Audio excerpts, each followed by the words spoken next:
A ver. Un segundo. ¿Qué ha pasado aquí?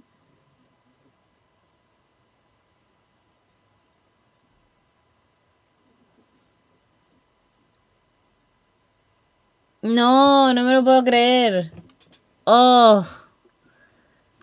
Perdonar. Perdonar. Muy buenas a todos. Muy buenas a todos, muy buenos días. Espero que estéis muy bien. Perdonadme, llevo 20 minutos hablando sola. Lo siento muchísimo, perdonar. Pensaba que estaba en directo y me acaba de saltar una alerta de que no estaba transmitiendo en directo. O sea, no sé por qué Twitch Studio me ponía que sí, pero ahora me acabo de meter a través del móvil y me acabo de dar cuenta que sí, pero no. O sea, he transmitido 4 minutos y después ha ido a la burger. Así que perdonadme muchísimo. No me acuerdo ni sé que se ha grabado y que no. Así que reempiezo.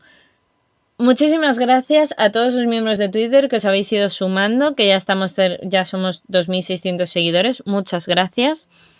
Muchas gracias a toda la gente que os estáis suscribiendo al canal de YouTube, que ya somos 683. Estamos más cerquita de los 700, que será el primer objetivo antes de llegar a los 1000. Y cuanto más veáis los vídeos, pues mejor, porque eso significará que podremos llegar a más lejos y llegar, espero, a las 4.000 horas de visualización para llegar a monetizar en algún momento los vídeos, que en algún momento ocurrirá.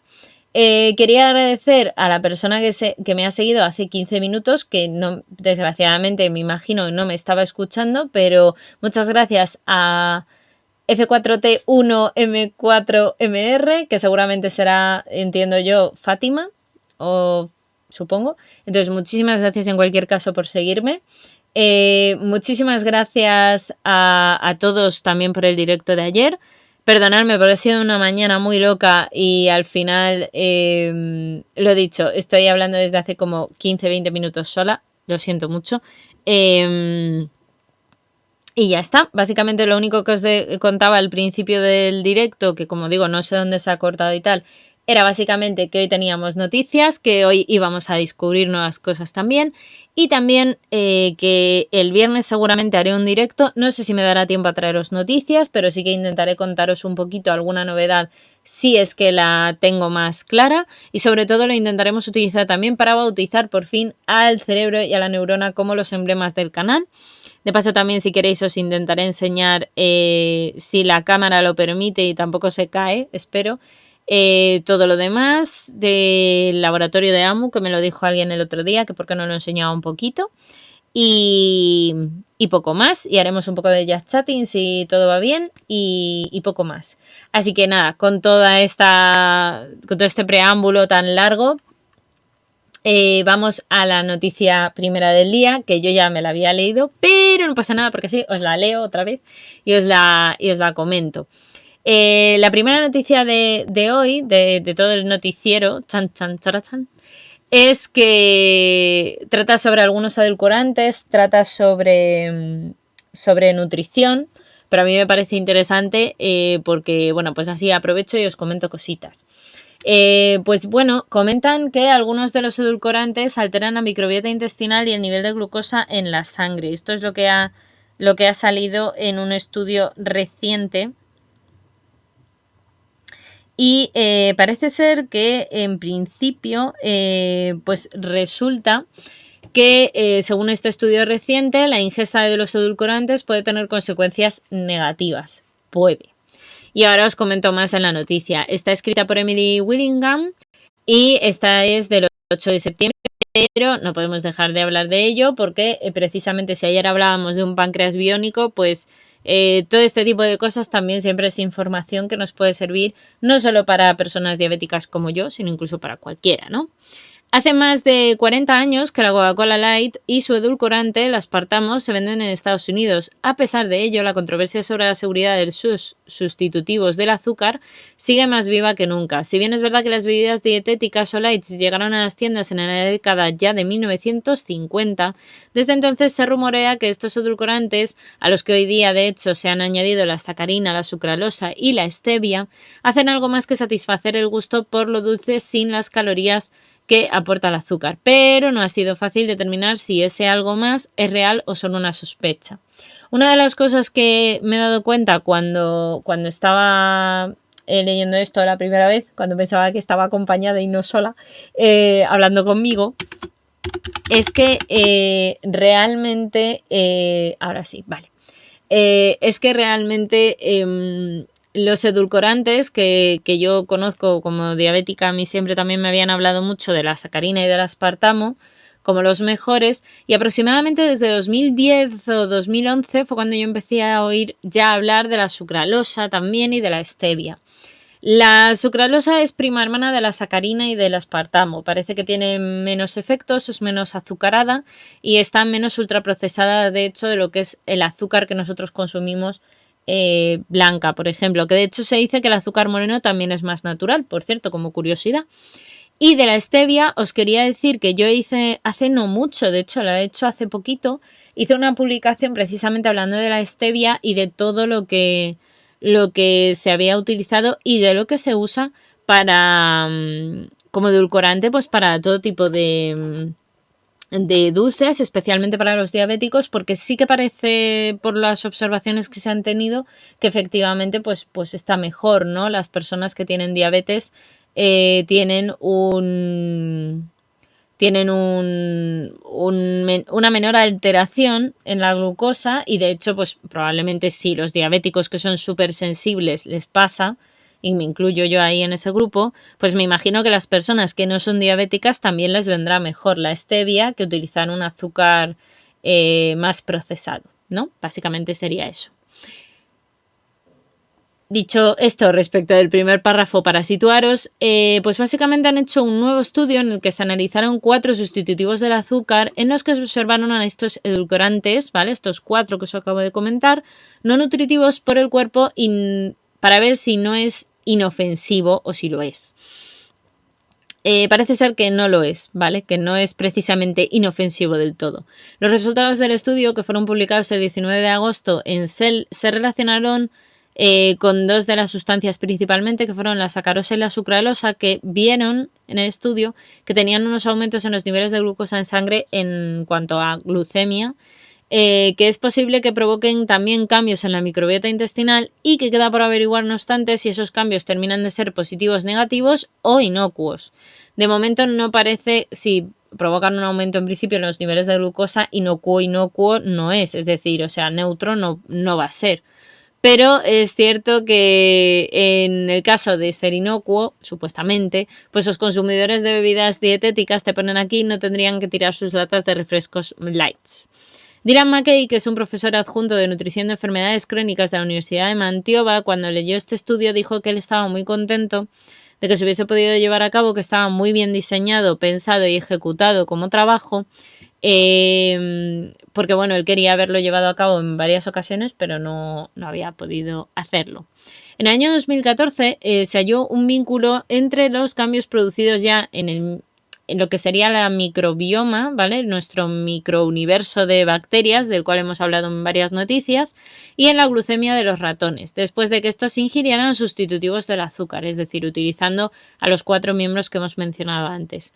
Diseñando un nuevo estudio en este sentido, publicado ahora precisamente para estudiar y para comprender que existe una misma relación con los humanos, ¿no? Para ver si esto también ocurre en nosotros o no, o nuestro metabolismo es de otra manera y no se afecta de la misma manera que los ratones, que siempre hay variabilidad.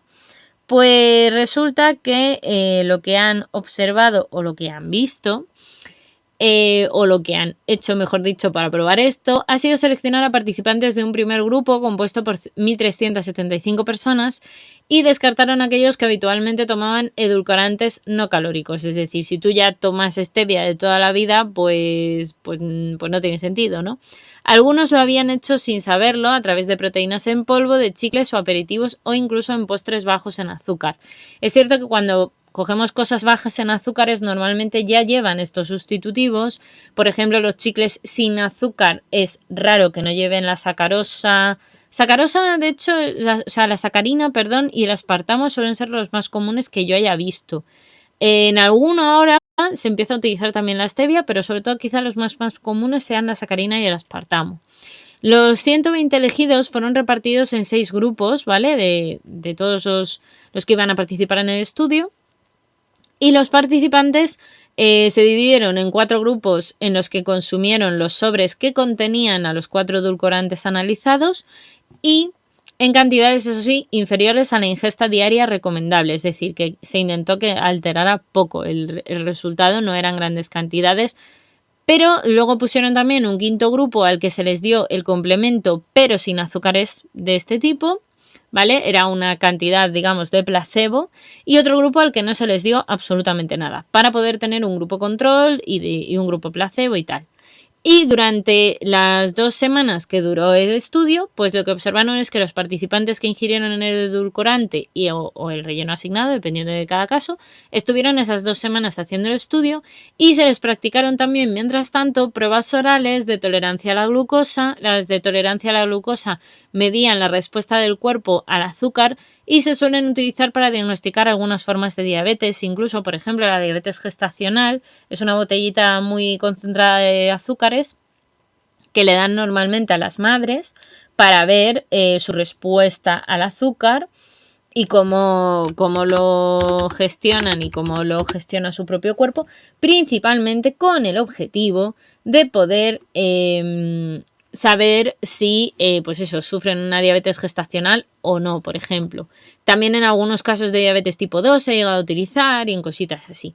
Para ello, como digo, se bebían una disolución de glucosa cada mañana en ayunas, en el caso de este estudio, y llevaban monitores continuos de glucosa, de los cuales ya hablamos ayer y os enseñé alguna imagen, para controlar su glucemia. Viendo todo esto, vieron que el equipo que recogió las muestras también orales y fecales de los participantes para analizar qué ocurría en la microbiota intestinal, pues aparte de todos esos datos, también recogieron información de la sangre con productos del metabolismo para ver cómo podía afectar. La respuesta de la glucosa en sangre de aquellos que consumieron especialmente sacarina y sucralosa fue mucho más pronunciada que la del resto de los grupos. Después de tomar durante estas 2 semanas los 4 edulcorantes, el perfil de la flora intestinal se alteró en todos los casos. Además de estos cambios, los niveles de algunos productos metabólicos también variaron. Entonces, por ejemplo, en el grupo que consumía la sacarina, aumentó un aminoácido que curiosamente también está muy elevado en el caso de las personas con diabetes. Para confirmar así la existencia de este vínculo entre los perfiles de la microbiota intestinal y los cambios de la glucemia, se administraron de forma oral los microbiomas, procedentes de los participantes con picos más altos y más bajos de glucosa tras esa ingesta de los edulcorantes, y se les introdujo a estos ratones sanos. Vamos a ver qué pasa si se les incluye a ellos. Y lo que vieron es que los roedores expuestos a esos microbiomas de las personas cuya respuesta fue exagerada ante algunos de los edulcorantes, pues dieron resultados muy parecidos, curiosamente, a los donantes que les habían dado esto. Eran el INAP, uno de los autores del estudio e investigador principal del grupo de trabajo de interacción hospedador-microbioma del Instituto Weizmann de Ciencias en Rehovot y director del Departamento del Microbioma y Cáncer del Centro Alemán de Investigación del Cáncer, que está en Heidelberg, fue uno de los principales que se dio cuenta de esto, ¿no? Hola, Hiden, ¿qué tal? ¿Qué tal estás? Muy buenas, ¿cómo te encuentras? ¿Qué tal ha ido tu mañana? ¿Cómo va tu día? Y espero que terminara ayer muy bien tu directo, que sé que estuviste ayer en directo por la noche con Kukoro, si no recuerdo mal. No sé si luego pondrías otra cosa. Yo sé que yo te vi con el Kukoro un ratito. Así que nada, espero que estés teniendo una muy buena mañana. Y que me alegro mucho de verte por aquí. Muchísimas gracias por pasarte por el directo. Uy, por Dios, a ver, estoy todo el rato buscando el ratón y es que lo tengo en la otra pantalla y así, pues claro, no lo voy a encontrar en la santísima vida del Señor. Madre mía de la vida. Madre mía de la vida. Vamos a aprovechar, hacer promotion a Hiden. Ahí estuvo, con el Kukorro. Por si os queréis pasar por su canal y seguirle, que está ahí, perfilándose a llegar a los 1000 seguidores, nuestro querido Hiden. Así que vamos para arriba con él. ¡Au! ¡Au! Como definimos ayer nuestro grito de guerra. ya lo tenemos identificado, gracias a Chanchi y a un error ortográfico suyo, ya no se va a ir del canal. Según Mackay, sigo leyendo la noticia, que me desvío.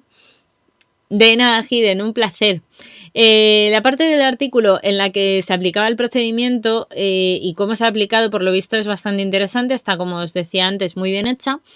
Y los hallazgos en ratones, aunque constituyen una evidencia, según explican, mecanicista, es decir, de que el mecanismo efectivamente confirman el efecto de los edulcorantes, y recuerda también el propio autor que los edulcorantes sobre la glucemia varían según la persona, que esto también es muy importante. Los resultados indican que efectivamente estos compuestos no se limitan a pasar por el cuerpo y no pasa nada, o sea, inocuos no parece que sean. Que sean algo negativos o positivos, hombre, viendo la pequeña muestra, parece que en principio pueden hasta ser un poco negativos. Una parte de esa respuesta personalizada tiene que ver también sobre todo con la propia salud de la persona, porque por ejemplo, una de las cosas que señalan mucho en el estudio es que no se puede aplicar estos resultados a personas que tengan sobrepeso u obesidad, que los descartaron ellos antes de hacer el estudio, o una tolerancia alterada a la glucosa, es decir, que tengan algún tipo de diabetes o tal, pues no, pues tampoco podríamos tenerlos en cuenta. El INAM también aclaraba que los resultados obtenidos no resuelven la cuestión de si los efectos serán significativos para la salud humana, y es un tema que se abordará en otros estudios, ¿vale? Esto es como la primera toma de contacto para ir construyendo a partir de ella todo lo demás. El estudio que se realizó con personas sanas, como digo, no tiene validez para personas con sobrepeso u otras cuestiones, pero Mackay señala que él en concreto, desde la perspectiva del usuario y como alguien con diabetes tipo 1, casi todo lo que tomo tiene mucho aspartamo. No voy a dejarlo y a pasarme a la glucosa o consumir productos que la contengan solo por estos resultados, evidentemente, y es a lo que anima, ¿no? A que nadie lo haga, porque no son todavía conclusivos. Lo que sí que parece es que efectivamente tiene algún tipo de efecto y que puede alterar. Y curiosamente que el aspartamo y la... o sea, la sacarina y la sucrosa son las que han salido como peores en este estudio. Parece ser que el aspartamo y la stevia son un poco mejores. De hecho, insisto, suelen ser los que más se te recomiendan, los que más se utilizan en prácticamente todo, y más actualmente, ya os digo, desde 2010 o así, la stevia se utiliza muchísimo. Y como os he dicho antes, también la tenéis en unas publicaciones en redes sociales, así que si la queréis ir a cotillar, pues muy bien. Aquí tenéis el artículo, ¿vale? Que sería el artículo de origen. A mí me parecía sobre todo una noticia interesante porque es cierto que yo, por ejemplo, como diabética, una de las cosas que me molesta a veces mucho es que cuando tú te acercas y miras las cosas, ponen sin azúcares añadidos. Sin azúcares añadidos, sí, bueno, claro, pero vamos a ver, lo que hay mucha gente que no entiende o que no sabe, yo creo que es más por desconocimiento puro y duro, como yo también era desconocedora de ello hace no tantos años, hace 18 solamente, o sea, hace muy poquito, pues realmente cuando tú lees que no tiene azúcares añadidos, por ejemplo, un zumo, se refieren a eso, a que a lo mejor no le han añadido cucharadas de azúcar, pero eso no quiere decirse que no tenga azúcar ese zumo. Ese zumo evidentemente está exprimido de naranjas, y las naranjas y ese jugo, ese zumo, pues va a tener una cantidad X de carbohidratos y de azúcares naturales que tú vas a consumir. O sea, no es que de pronto, porque esto pasa mucho sobre todo con las personas con diabetes tipo 2, que en cuanto leen sin azúcares añadidos se vienen arriba como ¡guau! No. Empiezan a hacer como el grito nuestro del canal, ¡au, au! A lo loco, y parece que ya se lo pueden comer. No, si es bajo en azúcar. Bueno, es bajo en azúcar, pero no deja de ser un zumo, amigo mío. Tiene su azúcar y te lo puede, te va a alterar tus niveles de glucemia, ¿no? Entonces, bueno, siempre es bueno saber esto. También es bueno saber eso, que la stevia o el aspartamo quizás tengan efectos, pero son menores, y que parece que son bastante aceptadas a día de hoy. Sobre todo la stevia está dándosele mucha importancia, porque sí que es verdad que parece que da un sabor muy dulce y sobre todo que es aparentemente de momento la más inocua. Aunque evidentemente en distintos estudios puede ser que luego veamos que no. pero de momento parece que es una de las mejores, igual que, por ejemplo, la harina de espelta. Yo a mí también me la han recomendado mucho. Creo que se utiliza mucho también para personas con celiaquía, que al final, quieras que no, también tienen mucho problema con el gluten y tal, que es el gran inconveniente que tienen. Así que, bueno, pues a ver poquito a poco por qué cosas podremos averiguar. Descubren también cómo la falta de insulina favorece la obesidad. Sí, seguimos hablando de insulina y de cosas de estas, pero bueno, es que la noticia estaba muy acorde y la quería comentar así a continuación. Esta noticia es del 7 de septiembre, ya sabéis, de nuestra querida Esther Samper. Yo ya no voy a promocionar más a Esther Samper porque parezco su manager, ¿me entendéis? O sea, seguir a esta mujer y ya está, por favor, que estamos perdiendo la vida. Esther Samper. Buscarla en Twitter, en Twitter sé que está. En Instagram creo que también. Tengo mi duda. Yo sé que la sigo en Twitter sobre todo. Porque tengo ya un lío a veces de dónde sigo a la gente. Hay gente a la que la tengo en 3 redes sociales o en 4. Yo como estoy en todas partes así no se puede. Pero bueno, Esther Samper, seguirla. La deficiencia de una enzima clave, ¿vale? Es la que para procesar la proinsulina en el páncreas hace que haya un fenómeno que ocurre en la diabetes y que provoca que los ratones tengan un apetito voraz y engorden. Vamos a leer la noticia para que entendamos mejor el por qué han descubierto cómo la falta de insulina favorece la obesidad. Aquí, marchando los michelines. Y bueno, un importante dato que lo pone aquí justo debajo, aunque creo que lo ponía también por aquí más abajo, pero bueno, también lo leo ya que me he parado a ver la imagen. Las personas con obesidad tienen 7 veces más riesgo de sufrir diabetes que aquellas que tienen un peso normal. O sea, no me seáis gorditis, que si no tenéis más riesgo de acabar con una diabetes. Y yo que tengo diabetes tipo 1 os digo que no tiene nada de divertido ser diabético. Tampoco es un gran drama, pero hombre, si lo podéis evitar, ¿para qué lo queréis? Hola Gambri, muy buenas. ¿Qué tal? ¿Qué tal estás? Pues según la Organización Mundial de la Salud, o la OMS, la obesidad causa la muerte de 1,2 millones de personas al año en Europa. En España, un 16% de los hombres de 18 años o más y un 15% de las mujeres padecen esta enfermedad, que se ha convertido en uno de los principales riesgos para la salud, sobre todo, aquí hago pequeño inciso, de los países desarrollados, porque como vosotros comprenderéis, no sé cómo decir esto sin sonar un poco tal, pero hombre, en África, donde te sacan a los niños que les falta precisamente nutrientes y su bracito es, no sé, la pata de una ratita, pues entenderéis que allí precisamente obesidad no hay tanta. Así que esto es más un poquito de países un poco más ricos, entre comillas. La obesidad y la diabetes son enfermedades íntimamente relacionadas entre sí, ya hay varios estudios que lo demuestran. Por un lado, el exceso de grasa abdominal incrementa de forma muy notable el riesgo de padecer la diabetes tipo 2, que es la que produce una resistencia a los efectos de la insulina cuando se hace uno más mayor. Y, por otro lado, sufrir este tipo de diabetes favorece la ganancia de peso y, en última instancia, aumenta las posibilidades de ser, por tanto, obeso. De hecho, el 90% de las personas con diabetes tipo 2 suelen ser obesas. Esta estrecha relación entre ambas dolencias se ha acuñado con el término diabesidad. Por el tema de diabetes y obesidad, pues diabesidad.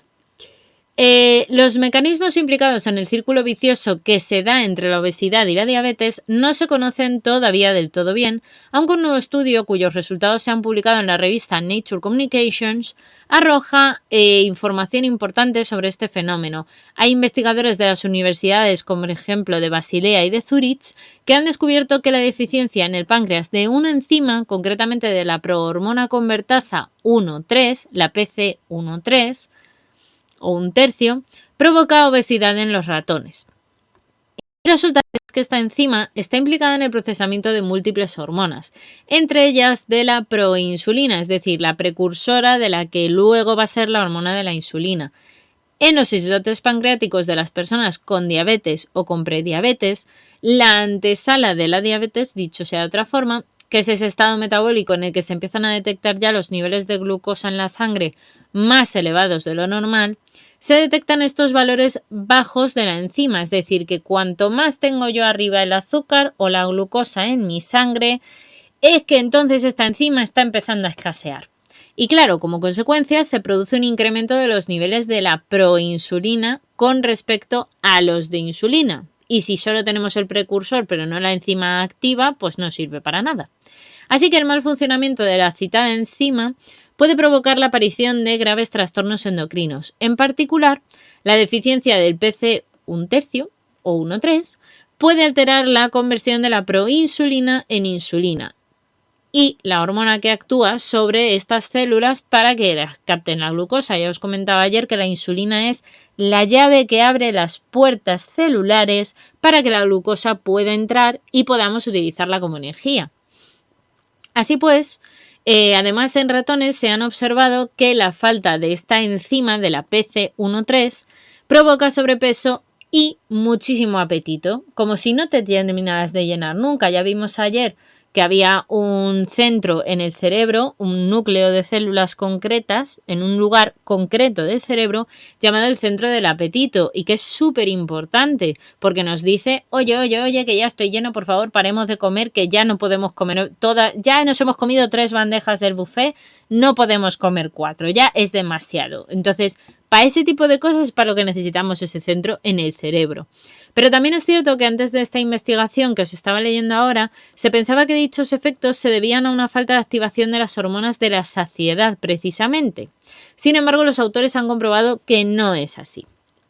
En el estudio, que se redujo intencionalmente esta enzima que estábamos comentando antes, la PC1,3, en el cerebro de los ratones para observar qué ocurría en este caso, los roedores no engordaron de forma significativa, aunque sí sufrieron varios problemas endocrinos. Porque claro, evidentemente, si no tenemos un centro, como vimos ayer, del cerebro que nos diga tienes que comer más, tienes que comer menos, tienes que beber más agua, etcétera, al final todo está desregulado. Esto indicaba que existía otro mecanismo, por tanto, implicado en la ganancia de peso. No era solo esta enzima, sino que tras estudiar varias opciones, los investigadores descubrieron que la eliminación de la PC1/3 en las células beta de los islotes pancreáticos, que es donde se produce la insulina, son las células específicas que generan la insulina, sí que se causa un drástico incremento en la ingesta de comida. Es decir, que te vuelves un loco de la vida comiendo, o por lo menos eso fue lo que les pasó a los ratoncillos. Y con el tiempo, los animales sufrían, por tanto, sobrepeso y acababan desarrollando diabetes. Este trastorno podía evitarse mediante la administración de insulina a los ratones. Y gracias a esta hormona, los ratones comían como de costumbre, aunque la enzima PC1,3 no ejerciera su función. En la población general se ha observado que las personas con mayor expresión de esta enzima de la PC1/3 dentro del páncreas, claro, tienen un menor peso corporal. Es decir, si tú tienes muy activa esta enzima, pues vas a ser un poquito delgadito. Además, se ha visto que la ausencia de esta molécula va asociada a una obesidad provocada por un mayor consumo de alimentos. Sin embargo, no es posible afirmar con total seguridad que exista una relación de causa y efecto, pues los estudios epidemiológicos que aportan estos datos no terminan de darnos datos concluyentes. Los autores, en cualquier caso, plantean la hipótesis de que la administración de insulina para mantener unos niveles normales de esta hormona en personas que sufran una prediabetes podrían evitar que comieran en exceso y, como resultado, que llegaran a tener esa obesidad. Otra opción terapéutica contra la diabetes y la obesidad que podría ser de interés sería el desarrollo de fármacos que disminuyeran la proinsulina. Y estas presunciones deberán evaluarse, sin embargo, en ensayos clínicos ahora, posteriormente, ya que existen importantes diferencias entre los metabolismos tanto de ratones como los de humanos, que ya lo comentamos también ayer, pero entre otras cosas, sobre todo, que el déficit de la PC1/3 afecta de forma mucho más grave a lo mejor a los roedores de lo que parece que nos afecta a nosotros, al menos por lo que se ha visto hasta ahora. Pero por eso se necesitan más estudios y en mayor profundidad. Así que es importante, aquí lo tenéis, este es el estudio, la referencia común,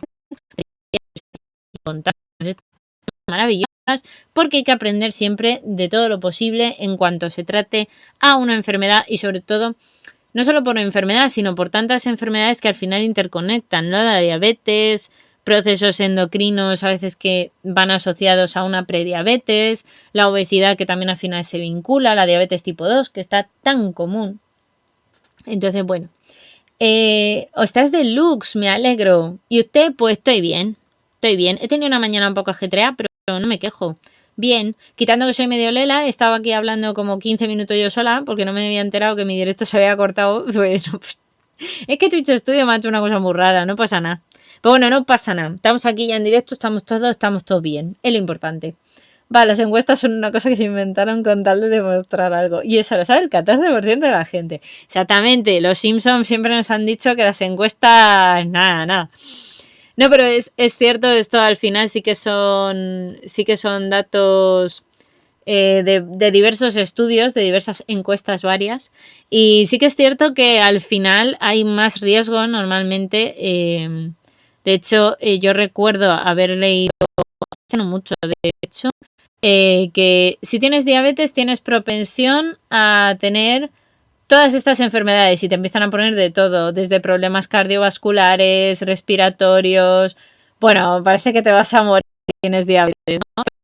Un riesgo incrementado a tener enfermedades, pero también te lo ponen con la obesidad y al final es como todo, tú tienes una enfermedad y siempre tienes mayores facilidades a que te pueda llegar a surgir o se pueda llegar a desarrollar otra. Pero bueno, en fin, cositas. Para cambiar un poco el tercio, con un poco de ejercicio físico al día ya se consiguen beneficios para la salud cerebral y también incluso para la salud del cuerpo, por supuesto. El ejercicio al día tiene efectos positivos sobre la densidad de la materia gris, el grosor de la corteza y el volumen de múltiples regiones del cerebro. Para que veáis que es importante hacer ejercicio. Esther Samper nos cuenta también esta noticia. Si es que, ¿cómo no vamos a querer a esta maravillosa mujer? Por favor, ¿cómo no vamos a querer a esta maravillosa mujer? Que yo me la estoy encontrando mucho aquí en investigación y en ciencia porque colabora, pero seguir a Esther. Estoy muy pesada, lo sé, pero la inactividad física se encuentra en el cuarto lugar. Ojo, cuarto, que está ahí en el top 5. Entre los principales factores de riesgo de mortalidad en el mundo. Solo por detrás de la hipertensión, del consumo de tabaco, de los niveles elevados de glucosa en sangre.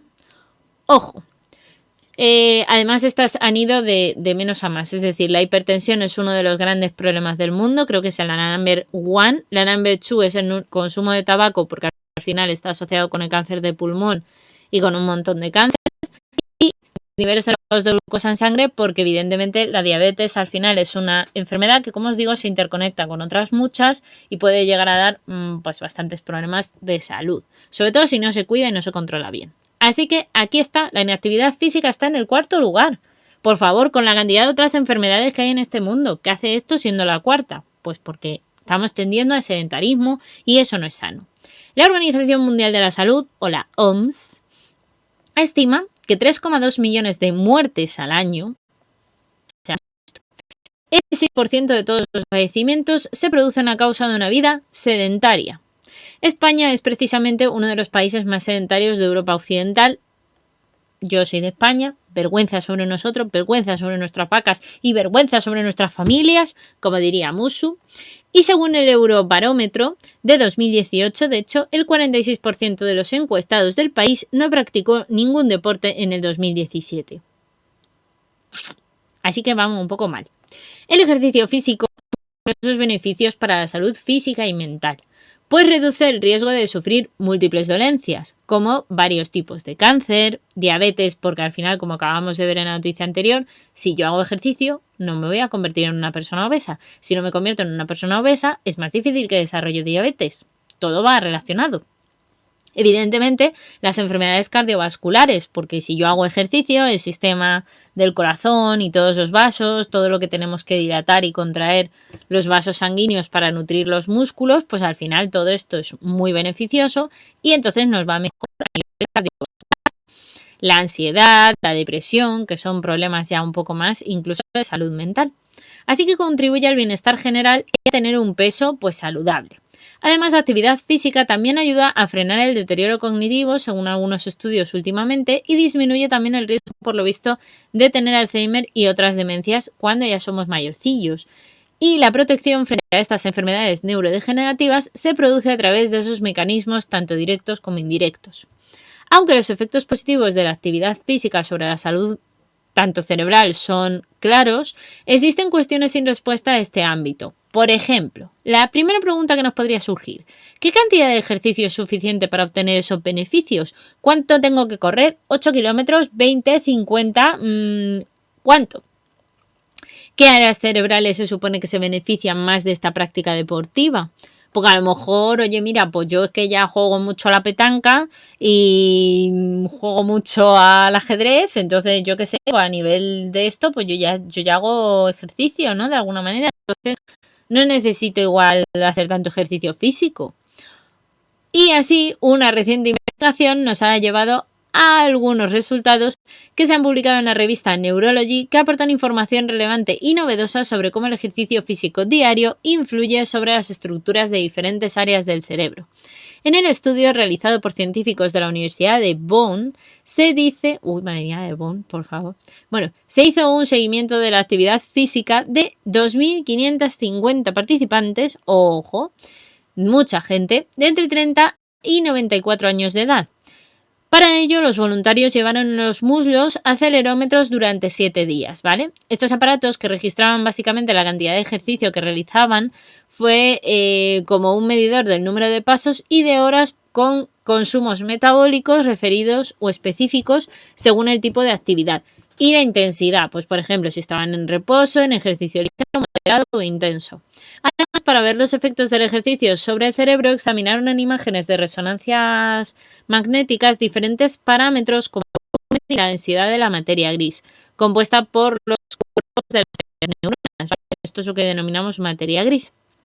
Y también ver un poco el color de la corteza, que muchas veces se estudia y se analiza para los temas de demencia. Así que, bueno, pues ya teníamos un poco todo lo que podíamos mirar. Un análisis bioquímico están especialmente activas en el ejercicio físico. Y para eso se utilizaron el Instituto en la presión clínica del cerebro humano y el abierto. Este atlas es genial. O sea, yo se lo recomiendo. El Instituto Allen es una maldita pasada. O sea, es una barbaridad. Es que no os hacéis una idea. Es puramente interesante. Aunque sea solo por curiosidad, yo lo recomiendo mucho. Atlas 3 y ya. Yo lo descubrí en el máster de neurociencia y me quedé flipada. O sea, no sabía que existía algo así. Pero los autores comprobaron que la actividad física comprobaba o provocaba, mejor dicho, efectos visibles sobre prácticamente todas las áreas del cerebro que analizaron. En general, cuanto más ejercicio practicas el voluntario y más intenso fue, más cambios se apreciaban en cuanto al aumento del volumen y el grosor de la corteza. Sin embargo, la relación no es lineal. El mayor cambio en las estructuras del cerebro se aprecia normalmente al comparar a las personas sedentarias con las que hacían ejercicio moderado, sobre todo a partir de los 70 años. Los participantes que realizaban actividad física moderada e intensa con frecuencia tenían un mayor volumen cerebral, pero en aquellos que eran todavía más activos, los cambios sobre las estructuras cerebrales eran relativamente pequeños. Es decir, que a partir de ciertos niveles altos de ejercicio físico, los efectos sobre el cerebro pues eran más limitados. Y los resultados indican que bastan con unos pocos ejercicios ligeros al día, como realizar paseos cortos o subir las escaleras en lugar del ascensor, para observar efectos notables sobre las estructuras del cerebro. Este conocimiento podría motivar a las personas sedentarias más ancianas a hacer algún tipo de actividad física, aunque sea esta pequeña, de subir y bajar escaleras o dar ligeros paseos, sabiendo que pequeños cambios en esa rutina pueden tener un impacto positivo sobre su salud cerebral. Sin embargo, los adultos jóvenes se beneficiarán al realizar más actividad de alta intensidad. Por otro lado, el estudio bioinformático encontró que las áreas cerebrales que más cambiaban en la actividad física coincidían en gran medida con aquellas que más se deterioran en enfermedades neurodegenerativas, como es el caso del Parkinson, el Alzheimer o la enfermedad de Huntington.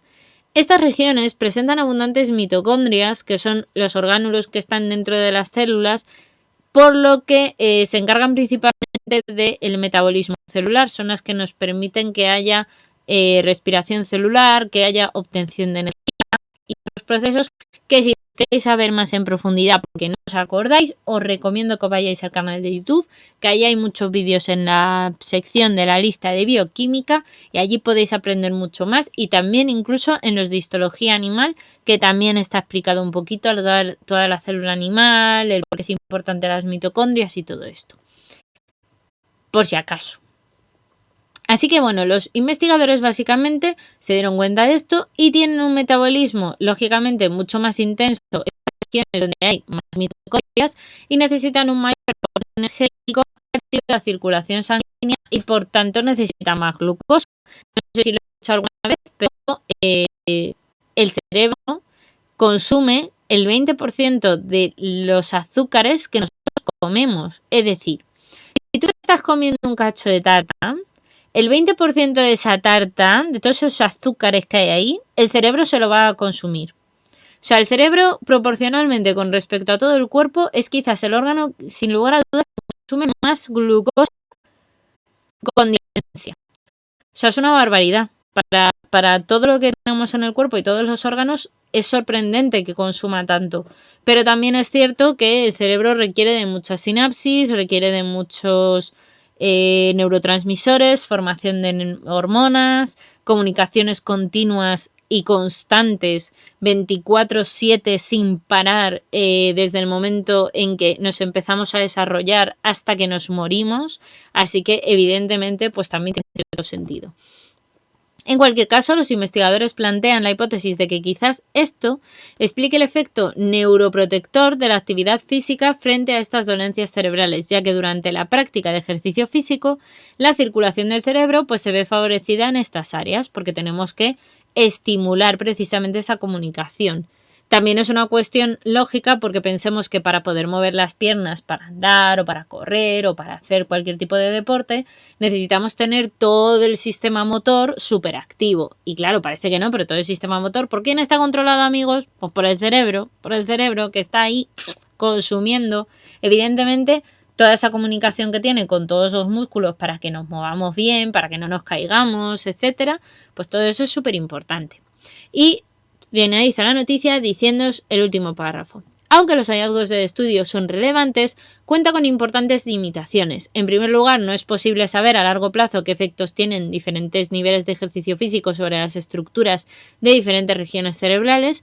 Por otra parte, tampoco es posible extrapolar que los efectos positivos encontrados en el cerebro de los voluntarios de este estudio impliquen una prevención de las enfermedades neurodegenerativas como el Alzheimer, igual es que ellos ya tienen una prevención genética o por su edad biológica o por otras razones, y es conocido que contar no obstante con un mayor volumen cerebral ofrece protección, eso sí, frente a las enfermedades neurodegenerativas y otras dolencias, pero no es posible afirmar con seguridad este hecho a partir de la información de este estudio concreto, ¿vale? Ojo, cuidado, que los investigadores siempre dicen, ojo, cuidado, que lo mío dice esto, pero no podemos extrapolarlo a todo porque, claro, son estudios hechos en determinadas personas.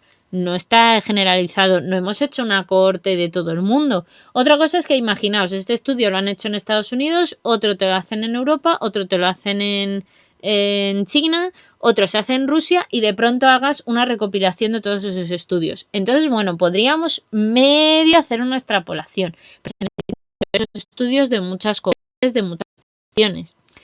Aquí tenéis la referencia, ¿vale? El artículo como tal, esto es del 23 de agosto, ¿vale? Pero como estábamos comentando lo otro, pues me ha parecido oportuno traeros esta noticia. Esta también es de nuestra querida Esther Samper, que fue ella la que la redactó. Es del 3 de agosto y habla de millones de personas que sufren alteraciones persistentes del olfato y del gusto por la COVID. Esto lo quería traer porque es una cosa que se ha dejado un poco de lado últimamente, porque ya sabéis que el COVID ha sido una cosa de la que hemos hablado mucho y de pronto ahora ya no se habla tanto, pero bueno. Yo creo que sí que es importante, que es un virus que ha dejado como determinadas alteraciones persistentes que probablemente todavía no sepamos el alcance real porque ha sido hace poquito. La pandemia hay que tener en cuenta que empezó en el 2019 finales, principios de 2020 y hemos estado con ella realmente hasta hasta el 2021, que ya hemos como conseguido que muchísima de la población estuviera vacunada, pero todavía tenemos alteraciones persistentes que no sabemos incluso si alguna igual aparecerá más a largo plazo, ¿no? Pero sí que es bueno vigilarlo, entenderlo y observar. Yo creo que lo más importante es observar, ¿no? Cuanto más estemos vigilando y controlando estas cosas, al final podremos obtener más información, no solo del virus, sino eso, de los efectos que tiene, ¿no? en el organismo. Y yo creo que es súper importante. Así que por eso traía esta noticia, aunque fuera un poco pasada. Un estudio que estimaba que en torno al 5% de los afectados podrían no recuperar estos sentidos, ¿vale? Esto es una de las cosas que no parece muy claro. Uy, por Dios, qué cara de circunstancias de esa señora. Vamos a bajar. Aunque el olfato y el gusto se consideren sentidos secundarios a priori, en comparación con la vista y el oído, desempeñan funciones súper importantes en la vida diaria, porque estimulan el apetito para la ingesta de alimentos, porque permiten el disfrute de nuestras comidas, porque los perfumes y otros olores agradables también son gracias al olfato, y también ayudan a detectar sustancias que pueden poner en peligro nuestra vida. Por ejemplo, sustancias tóxicas en el aire, comida no apta para el consumo. Por ejemplo, que una comida caducada, normalmente, ¿qué hacemos? Pues nos acercamos la nariz, ¿no? Y decimos, uy, esto huele a podrido, qué mal. Aparte de la vista, que a veces a simple vista no se ve, ¿no? Es más por el olor que decimos, uy, esto no huele bien. Y moléculas también tóxicas en el aire, que muchas veces decimos, madre mía, no, pues huele como a producto químico fuerte, huele a butano, ¿no? Fijaos, para todo lo que nos sirve el olfato, es súper importante. Para oler que alguien que está por tu barrio está haciendo una comida buena, que a lo mejor es el momento de colarte en casa del vecino y decirle, hola, ¿qué tal? ¿Me das tortilla de patata? Esas cosillas, ¿no? Entonces, es importantísimo el olfato y el gusto. Por estas razones, las personas que sufren alteraciones importantes de estos sentidos pueden ver afectada su calidad de vida de forma notable, hasta el extremo de padecer incluso malnutrición, depresión o ansiedad, o pueden ponerse en peligro de forma involuntaria al no percibir los compuestos tóxicos en el ambiente o en los alimentos. Por ejemplo, imaginaos a alguien que ha perdido el sentido del olfato, pero tiene butano en casa y no se está enterando de si huele a butano o no.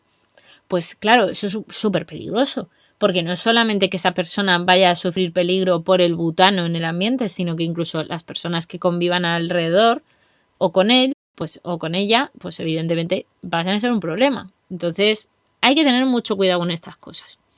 Diversidades infecciosas respiratorias, ¿vale? Muchísimas de las infecciones que ha habido a nivel respiratorio pueden provocar en ocasiones alteraciones del olfato y del gusto. En la mayoría de los casos, no obstante, esto es temporal. O sea, cuando tú estás resfriado, pues normalmente no tienes sabor de las comidas, porque el olfato hace también tienen la interrelación entre el olfato y el gusto es tan importante en el cerebro que hacen que si tú no hueles la comida, al final no le encuentras tampoco el sabor. Es muy gracioso que estén tan interconectados y que esto sea así, pero es cierto. Y claro, si solo te ocurre en el catarro y dices, ay Dios mío, estoy con un trancazo que no puedo y no me sabe la comida, nada, hombre, pues no es agradable, pero el catarro te va a durar 5 días y se acabó. Pero claro, imaginaos que esto es a largo plazo, ¿vale? Porque la irrupción de la COVID-19 en el mundo, con más de, ojo, el dato, 550 millones de casos confirmados en julio de 2022, o sea, es una fecha relativamente reciente, ha puesto de manifiesto este fenómeno a gran escala. Gran parte de la población mundial ha sufrido una o más infecciones por este SARS-CoV-2 o la COVID-19, y a menudo la COVID-19 afecta de forma brusca al gusto y al olfato, hasta el punto de que estas alteraciones se han considerado signos diagnósticos típicos. Es más, se estima que las variantes de coronavirus anteriores a Omicron afectaban a estos sentidos entre un 40 y un 50% de los casos. Estas alteraciones van desde la pérdida, ya sea total o parcial, del olfato o del gusto, hasta la percepción de olores fantasma en algunos casos que en realidad no están presentes, lo que se llama una fantosmia o la sensación distorsionada de algunos olores que se llama parosmia. Esto os diré que una compañera de mi madre del trabajo desgraciadamente tuvo COVID, desgraciadamente se le ha quedado este efecto persistente y os diré que ella dice que efectivamente muchas veces tiene una fantosmia precisamente porque tiene un olor fantasma que no existe, pero que para ella a veces huele mal, huele como a tubería atascada, como a tubería mala. Y claro, maybe es un señor problema.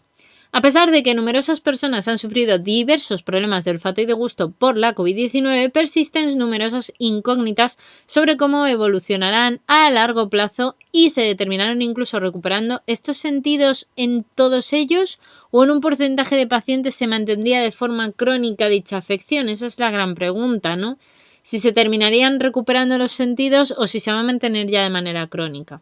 Entonces, el estudio publicado en la revista The British Medical Journal intenta responder a esa cuestión y es que el equipo internacional de científicos responsables de este estudio han realizado una revisión sistémica y un metaanálisis del conjunto de estudios publicados desde octubre de 2021 que siguieron la evolución de los pacientes de COVID-19 con alteraciones del gusto y del olfato. En total han seleccionado 18 estudios observacionales en los que se seguían hasta unos 3.699 adultos de 12 países que comunicaban el cómo percibían de forma subjetiva la evolución de estos sentidos a lo largo del tiempo.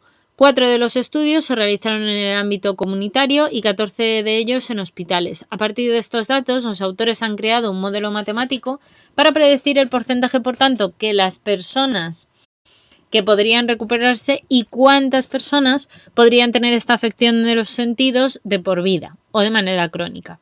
Las investigaciones encontraron que a los 30 días del comienzo de la infección por el SARS-CoV-2, el 14% de los pacientes con problemas iniciales de olfato informaban de que se habían recuperado. Esta cifra era ligeramente mayor en los pacientes con alteraciones del gusto, que llegaban hasta el 79%, que afirmaba que en este sentido había vuelto a la normalidad al cabo de un mes, y por cada día que pasaba aumentaba poco a poco ese porcentaje de personas que recuperaban estos sentidos. A los 6 meses, la restauración del olfato se daba en el 96% de los individuos y la del gusto en el 98%. Las cifras, por tanto, que arrojan los investigadores ponen de manifiesto que la recuperación del olfato y del gusto es un proceso gradual para la mayoría de los pacientes y personas que tuvieron la COVID-19, aunque algunos pueden experimentarlo de forma un poco más brusca o en ciclos de mejoría y empeoramiento. Además, también se detectó que las mujeres tienen menos probabilidades de que estos sentidos volvieran a la normalidad en comparación con los hombres. Es un fenómeno cuya causa se desconoce todavía, así que habrá que investigarla más en profundidad. Por otro lado, los habitantes de países asiáticos recuperaban también el sentido del gusto mucho más rápido y aquellos que sufrieron congestión nasal o una mayor gravedad en la afectación del olfato durante el proceso infeccioso, pues tenían mayor riesgo de sufrir alteraciones persistentes en este sentido. A partir del conjunto de los datos, los autores establecieron un modelo que predijo con cierto margen de error que el 5,6% y entre el 4,4% de los pacientes, aproximadamente en este baremo, de la COVID-19 podrían no recuperar el sentido del olfato y del gusto, respectivamente. En total, esto significaría que 15 millones de pacientes en el mundo estarían afectados por alteraciones crónicas del olfato y 12 millones por alteraciones persistentes del gusto si se considera la cifra mundial de los casos confirmados, como os digo, a fecha de COVID-19 en el julio de 2022. Así que está ahí. Sin embargo, las estimaciones del estudio deben tomarse con cierta cautela por múltiples limitaciones importantes. Entre ellas destaca que muchas de las infecciones se han producido por la variante Omicron, que provoca una menor afectación de estos sentidos y por tanto, pues a lo mejor, no da tanto efecto secundario o posterior. Por otra parte, el registro subjetivo del olfato y del gusto suele subestimar siempre la magnitud real de las alteraciones en estos sentidos en comparación con las pruebas objetivas en las que se dan a oler y a probar muestras diferentes para una misma persona, ¿no?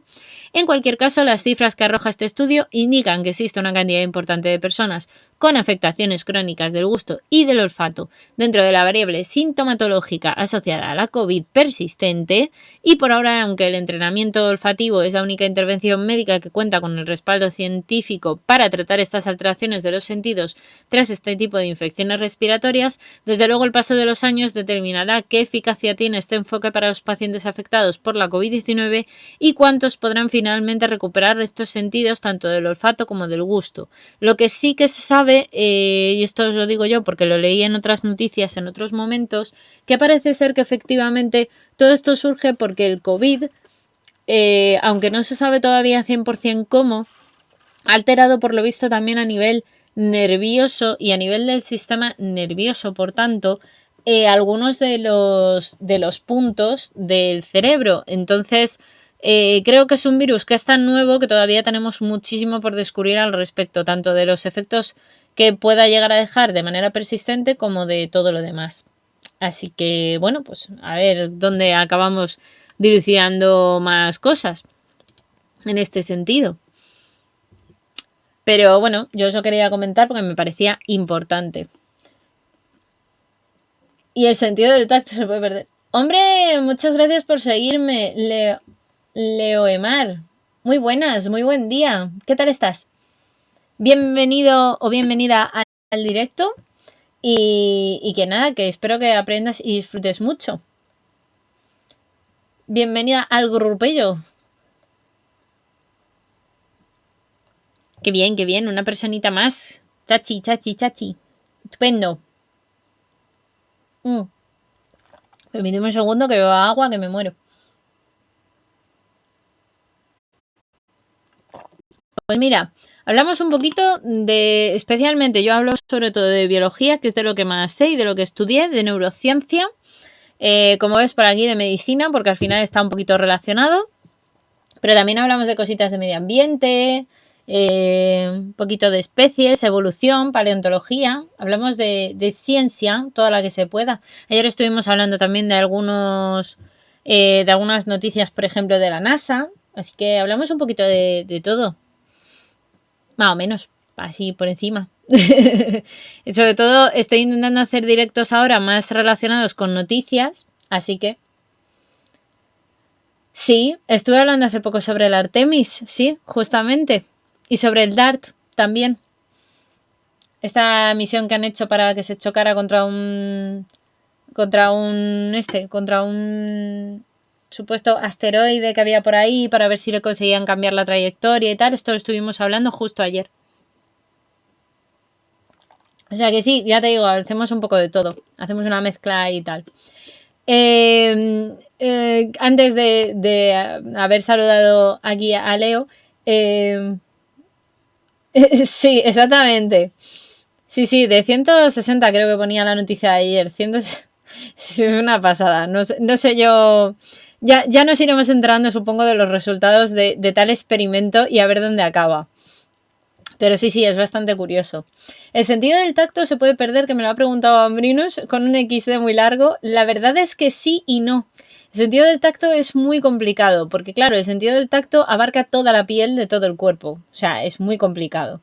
Pero sí que es cierto que se puede llegar a perder sensibilidad y de hecho se sabe que no todas las partes de nuestro cuerpo reciben, por así decirlo, no tenemos la misma cantidad de receptores, por ejemplo, del tacto en las manos que en los pies o que en la espalda. La espalda, por ejemplo, es una de las zonas sensitivas menos, irónicamente, menos, como que tiene menos receptores. Son receptores más grandes. Normalmente sabemos decir que alguien nos está tocando la espalda o si es un poco más por arriba o por abajo, pero a veces concretamente el punto es muy difícil.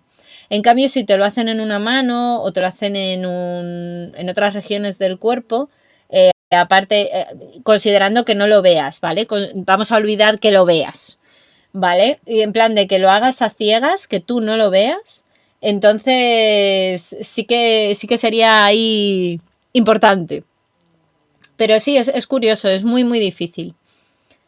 La sensibilidad, por ejemplo, en un dedo, sí, eso sí se puede perder. Sí que se puede perder la sensibilidad en un dedo. De hecho, yo tuve una compañera del máster que tuvo un corte feísimo, se hizo un corte a la pobre, que pa' qué. Y en el corte no solamente sangró y tuvo ahí una herida, sino que se dañó un nervio. Y literalmente la parte más extrema del dedo, la que está más cerca de la uña, dejó de sentirla. O sea, la podía mover y tal, pero no sentía en ella, ya cuando la acariciaban y tal, no la sentía igual. Sentía un hormigueo, pero no sentía, no tenía la misma sensibilidad que antes de ese incidente del corte. Así que sí, por poder sí puede pasar. Ostras, ¿qué pasaría si pierdes la propiocepción? Pues muy mal. La propiocepción, hay gente que la pierde, creo que hay una enfermedad, no me acuerdo del nombre, pero si pierdes la propiocepción tienes un movidón tremendo. Porque la propiocepción, para aquellos que a lo mejor no lo sepáis, la propiocepción es básicamente la percepción de nuestro cerebro, ¿vale? Nuestro cerebro se encarga de saber dónde tenemos cada cosa. O sea, yo tengo la mano ahora mismo agarrando una botella, yo tengo ahora mismo una mano sobre el ratón. Propiocepción, saber dónde está cada punto de mi cuerpo, ¿no? Que tengo, por ejemplo, el culo sentado en una silla, lo que sea. Si una persona pierde la capacidad de la propiocepción, hay otras partes del cerebro que pueden medio suplir tu desconocimiento de tus zonas del cuerpo, de dónde están situadas, pero es muy difícil que puedas tener una vida normal. Es muy, muy complicado, por no decir que es prácticamente imposible. Sí que es cierto que gracias a los sentidos y gracias a, un poco ya te digo, a que tú sigues controlando tu propio cuerpo, ¿vale? Tú sí que tienes todo tu sistema motor, digamos, intacto.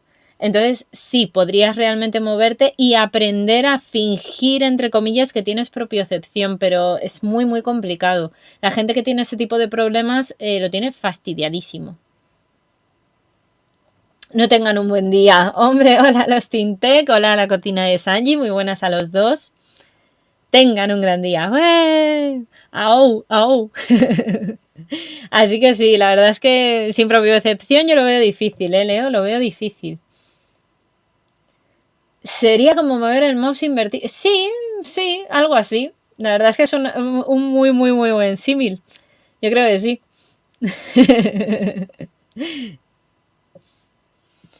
Totalmente. La verdad es que sí, yo creo que sería el mejor símil. Sería como mover el mouse, pero invertido. Totalmente. Pero por eso, como no es el proceso natural del cerebro, acaba siendo súper loco. O sea, la gente que lo consigue, pues eso, es a base de mucho trabajo y de mucho esfuerzo diario.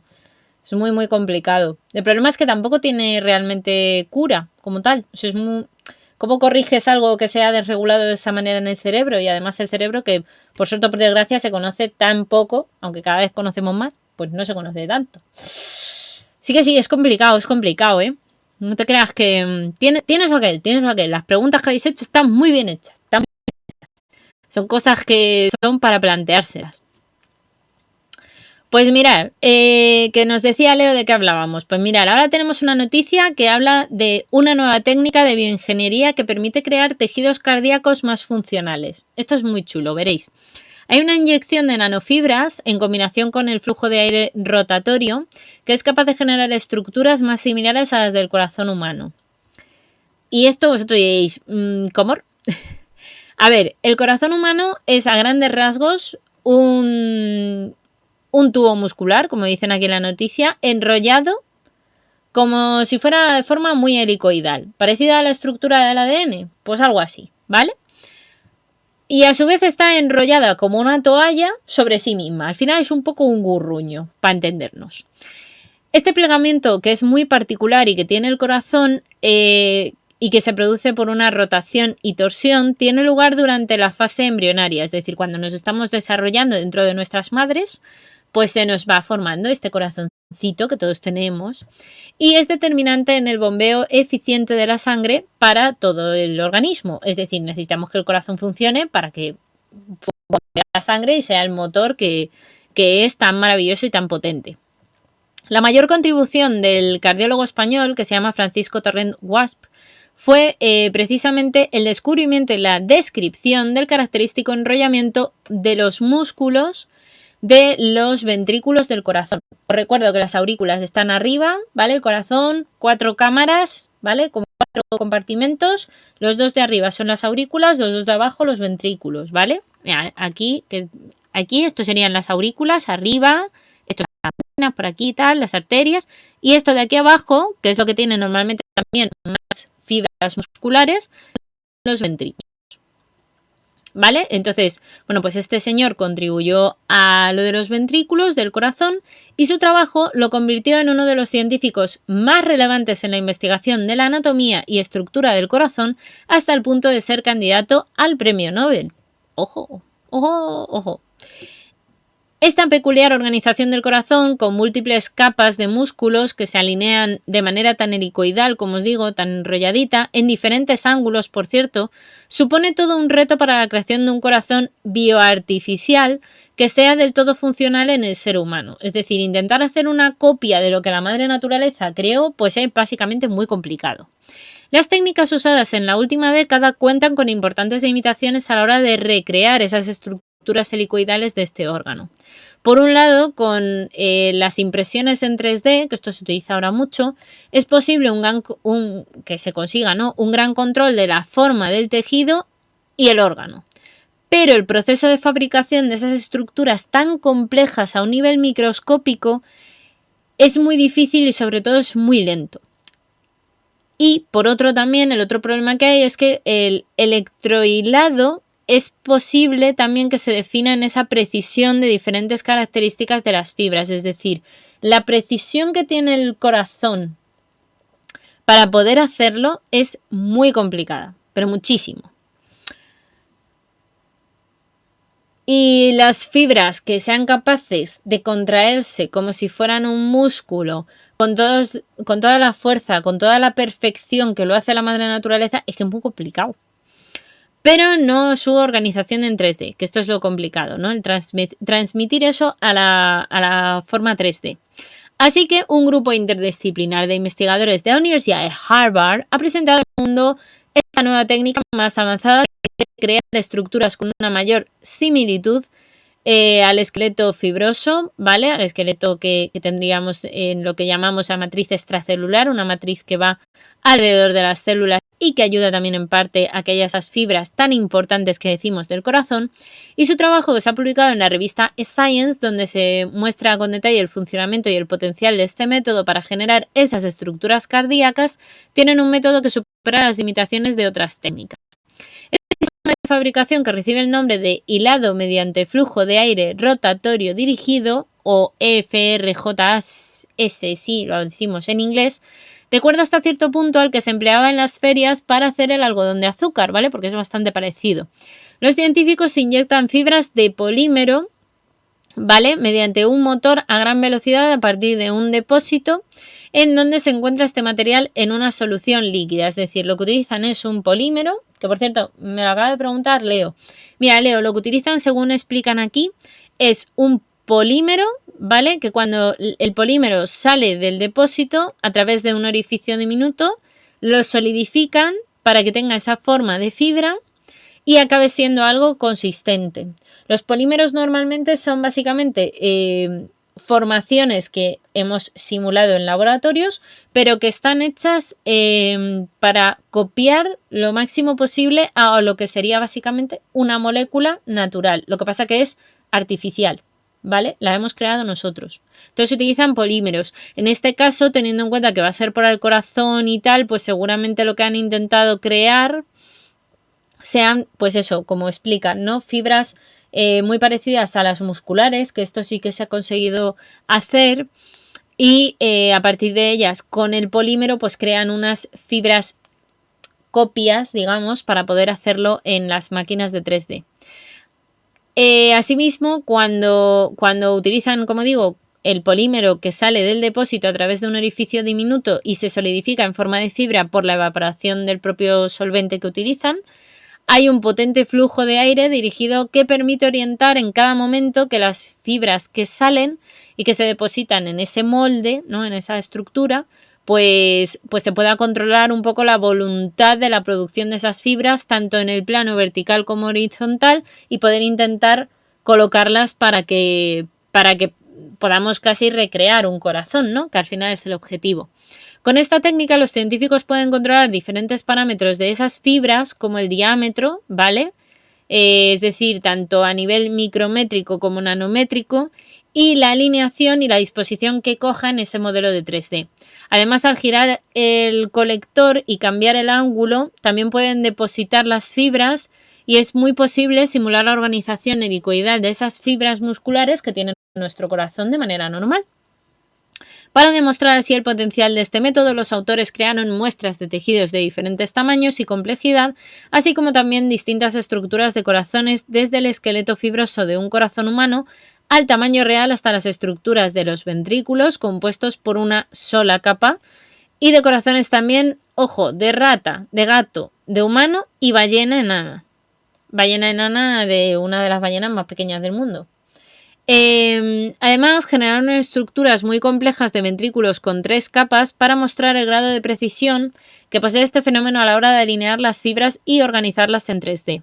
El equipo añadió que las células musculares cardíacas, los también llamados cardiomiocitos, de rata y humanas son derivadas de células madre sobre diferentes tejidos. Entonces comprobaron que estas células se adherían a esas fibras, ¿vale? Para poder hacer y construir, como digo, este corazón, y podían contraerse a lo largo de las diferentes capas y alinearse y colocarse. Los ventrículos con los cardiomiocitos en disposición helicoidal y sobre todo contrayéndose, simulaban hasta cierto punto los movimientos de torsión presentes en nuestro corazón humano. Por otra parte, la función de los ventrículos con organización helicoidal era mejor que aquellos con alineación en circunferencia, ¿vale? Porque también, claro, han ido probando otras cosas. Y en cuanto a la capacidad de contraerse y bombear, pues es mejor en un sentido más helicoidal.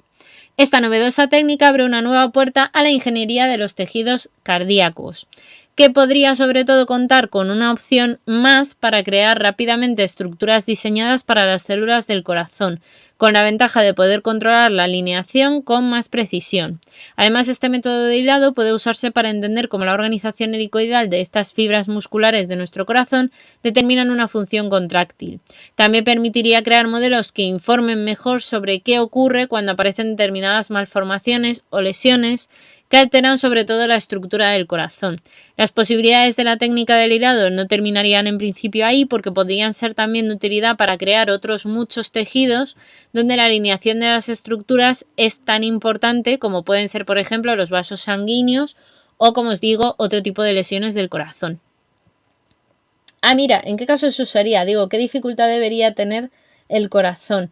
Pues efectivamente es lo que comentan aquí en el último párrafo. El corazón, por la formación que tiene de fibras y de nervios, tiene un conjunto de fibras que no es que sean, digamos, en línea recta, sino que necesitan una estructura como si fuera, ¿cómo te diría yo? Pues eso, helicoidal, es decir, de forma trenzada, como cuando te haces una trenza en el pelo de alguien, pues algo así.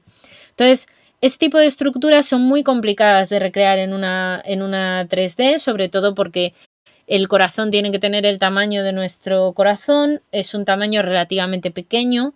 Las impresiones de 3D cada vez se están perfeccionando más, pero claro, el perfilar tan fino es muy, muy complicado, y sobre todo porque lo que comentan en el estudio y en este tipo de tecnología es que la idea es introducirlo con células madre que hayan desarrollado o que hayan hecho ellos también para hacer células al final cardíacas, pero que se sustenten en esa estructura un poco de polímero que hemos creado. Es decir, es un híbrido entre células realmente como las nuestras y o sea, células madre, células tal cual, y utilizar también unas estructuras, digamos, sintéticas. Entonces, al final, claro, la particularidad que tiene el corazón es que es un órgano que, como se contrae tanto durante tanto tiempo sin parar, porque es un poco como decía antes el cerebro, el cerebro tiene que estar 24/7 intercomunicándose con todo nuestro cuerpo, pero es que el corazón tiene que estar 24/7 bombeando. Y cuando tú corres, a bombear más sangre, más rápido tengo que hacerlo. Entonces, el corazón es un órgano muy, muy, muy complicado, muy difícil siempre de encontrar donantes, de encontrar precisamente reparaciones en el corazón. Entonces, todo este tipo de conocimientos, el poder incluso crear eso, pequeñas secciones de tejido, aunque sea un poco biónico, ¿no?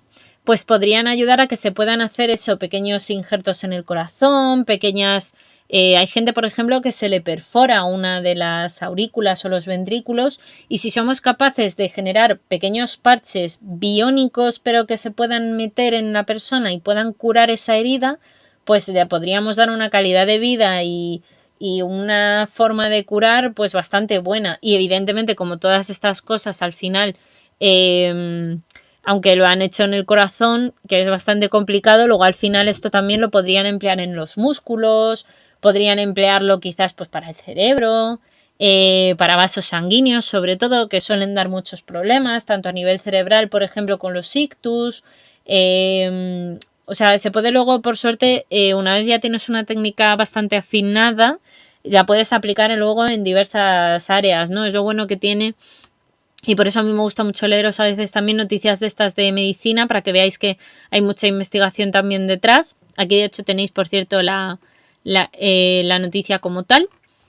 Y sobre todo que al final detrás de toda esta medicina también hay mucha investigación de biología precisamente, de incluso yo os diría que a día de hoy de ingeniería pura y dura, porque también pues eso, las impresoras de 3D no las manejan solo los biólogos o los médicos, al final estos son ingenieros que se dedican a desarrollar unas tecnologías, unas programaciones y una serie de cosas impresionantes.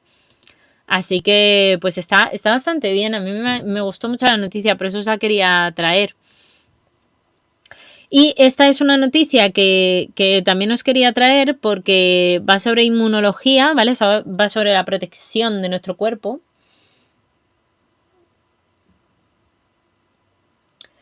¿Usaría un corazón artificial hecho de algún material muy resistente, como una especie de cyborg?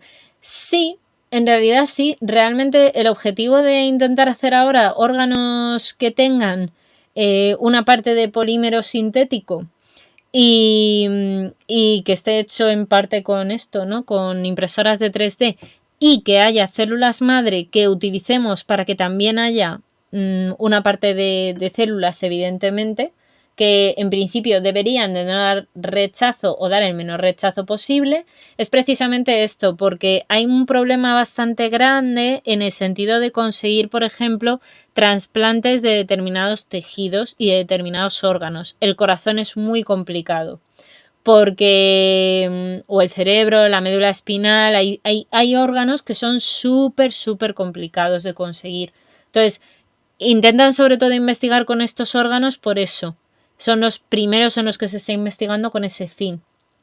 Porque los trasplantes son muy escasos y además es que es muy difícil que luego no haya problemas de compatibilidad y tal. Uy, pues no sé quién es Neil Arbison, no lo sé. Sí, claro, podemos hablar perfectamente, sin ningún problema. Lo buscamos si quieres al final de las noticias y hablamos de Neil Arbison, que yo la verdad no sé quién es. Así que muy mal, no puede ser que yo no sepa quién es una persona. Esto no está concebido en mi ser. Yo necesito saber quién es todo el mundo. Pues os comento esta noticia, si te parece bien, Leo. Y luego, o si quieres irme contando quién es Neil Harbinson, que no sé yo quién es, pero si tú lo sabes, pues yo encantada de aprender también. Para esto son estos directos, para que yo también aprenda, no os penséis que... Memoria inmunitaria de larga duración en la córnea, que vosotros diréis, ¿y por qué esto es importante y para qué me lo estás poniendo? Bueno, a ver, que todo tiene su explicación. Cierto tipo de linfocitos T de memoria en la córnea ayudan a anular nuevas infecciones con el mismo patógeno. No sé si sabéis que normalmente los ojos, aquí donde los veis, no suelen ser precisamente los órganos más activos a nivel inmunitario. Ay, muchas gracias. Y precisamente porque no tienen un nivel inmunitario muy alto, por no decir de que tienen muy poquitas defensas en general comparado con otros puntos del cuerpo, pues claro, es bastante importante este pequeño estudio que os voy a leer ahora. En la córnea, la capa frontal transparente del ojo, ¿vale? Esta primera capita que nosotros vemos transparente, así, que se ve mejor cuando la gente lleva lentillas, a veces se nota un poco más. La intensidad de la respuesta inmunitaria durante una infección es inferior, durante algún tipo de infección, siempre es inferior respecto de la piel, aunque ambas están igualmente expuestas al exterior, que esto es lo llamativo.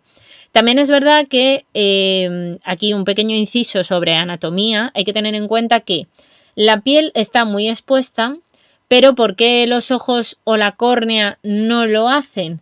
Pues a ver, porque la córnea, aunque está muy expuesta, tener en cuenta que tiene otro montón de protecciones antes de llegar a ella. Por ejemplo, las pestañas, los párpados, las cejas. Todo eso está ahí también para proteger al ojo, no solamente la córnea. Entonces es verdad que se considera que todo este tipo de capas y todo este tipo de estructuras pues al final ayudan a que la córnea no haya necesitado a nivel evolutivo tanta protección a nivel inmunológico. Un exceso de actividad inmunitaria podría dañar de hecho este tejido y alterar la transparencia de la córnea, que esto también explica el por qué todo es así. De alguna manera todo está pensado en la madre naturaleza. El equipo dirigido, sin embargo, por Scott Mueller de la Universidad de Melbourne quería caracterizar mejor el sistema inmunitario de la córnea y en ratones descubrieron en ciertas células del sistema de defensa que estaban bien presentes, por ejemplo, en casos de determinadas infecciones. Estas corresponden a un tipo particular de los linfocitos T de memoria que proporcionan al ojo una protección a largo plazo. Cuando se produce una invasión de patógenos en el cuerpo, se activan varias poblaciones de glóbulos blancos, ¿vale? Para montar una respuesta inmunitaria. Lo que siempre se ha dicho de si viene un virus, viene una bacteria, ahí vienen nuestras defensas de nuestro cuerpo y evitarán el desarrollo de la enfermedad. Entre ellas figuran los linfocitos T citotóxicos, o CD8, también llamados así, que se encargan sobre todo de atacar y de destruir las células del cuerpo que nos están dañando con el patógeno, ¿vale? Que sea, bien sea una bacteria, bien sea un virus y tal. Tras combatir una infección, algunos de ellos pues, se van a diferenciar en lo que llamamos linfocitos T de memoria residentes, es decir, que se van a quedar ahí con la memoria de esta batalla, van a ser los ancianillos, los que se vayan a ir a la escuela de los veteranos y van a estar allí contando la batallita una y mil veces, diciendo, madre mía, cuando nos peleamos contra el bacillus madre mía. Pues que permanecen curiosamente en los órganos para contar esta batallita una y otra vez y así la próxima vez que te vuelvas a encontrar con ese bacillus, con lo que sea, con la bacteria, con el virus que te haya venido o el patógeno que haya venido a atacarte, pues estarán preparados y podrán activarse para poder duplicarse, para poder dividirse y actuar así con mayor rapidez ante una nueva infección de este mismo patógeno que te venga a afectar. Pero hasta ahora los investigadores no sabían si esta respuesta se producía también en la córnea por esto de que la respuesta inmunitaria allí no parece que estuviera tan activa. Así que Mueller y sus colaboradores infectaron la córnea de ratones con el virus del herpes y luego observaron mediante microscopía la llegada y la instalación de ella, la propia infección y vieron también evidentemente qué pasaba con los linfocitos T específicos para ese virus durante los días y semanas siguientes para ver un poco qué efecto había, a ver si esto también ocurría en la córnea o no, como os digo. Estas células son muy móviles y se desplazan normalmente de arriba a abajo y de abajo arriba a través de las diferentes capas del tejido que compone toda la córnea, ¿vale? Pues tiene distintas capitas. Y al cabo de un mes, algunos de estos linfocitos se habían diferenciado de hecho en linfocitos T de memoria, más lentos y reconocibles por su forma reticular y por algunos marcadores moleculares que dicen, este es un linfocito T de memoria, que es un poco ya para irse a la residencia a contarte las batallas. Y al cabo de un mes, algunos de esos linfocitos que se habían diferenciado, como digo, en linfocitos T de memoria y que eran más lentos y demás, aunque son pocos, se ha visto que son capaces de inducir una respuesta inmunitaria efectivamente y como en el resto del cuerpo más rápida y eficaz ante un nuevo ataque del mismo virus.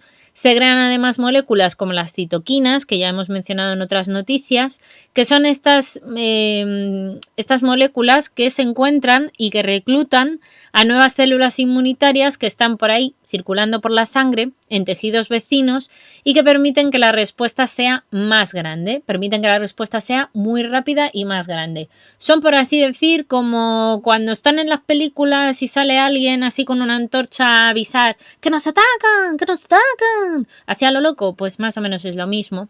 Entonces, algunas de estas células pueden a su vez diferenciarse en linfocitos T de memoria, como digo, residentes, conocidos como esos linfocitos T que incluso se denominan secundarios, y de este modo pues tenemos una memoria inmunitaria duradera y autosostenida a su vez, es decir, que se autogestiona, de la infección vírica en la córnea. Sin embargo, los nuevos experimentos en los que solo se infectó uno de los ojos de los ratones con partículas víricas revelaron que estos linfocitos T de memoria residentes solo se instalaban en la córnea infectada. Es decir, que si tú tienes una infección en el ojo derecho generará su propia memoria, pero el ojo izquierdo no tendrá ningún tipo de protección ni memoria de inmunología de linfocitos T. En otras palabras, como dice en la propia noticia, la córnea únicamente recuerda las infecciones locales, las que sufre esa córnea, no la vecina de al lado, no, ella sola.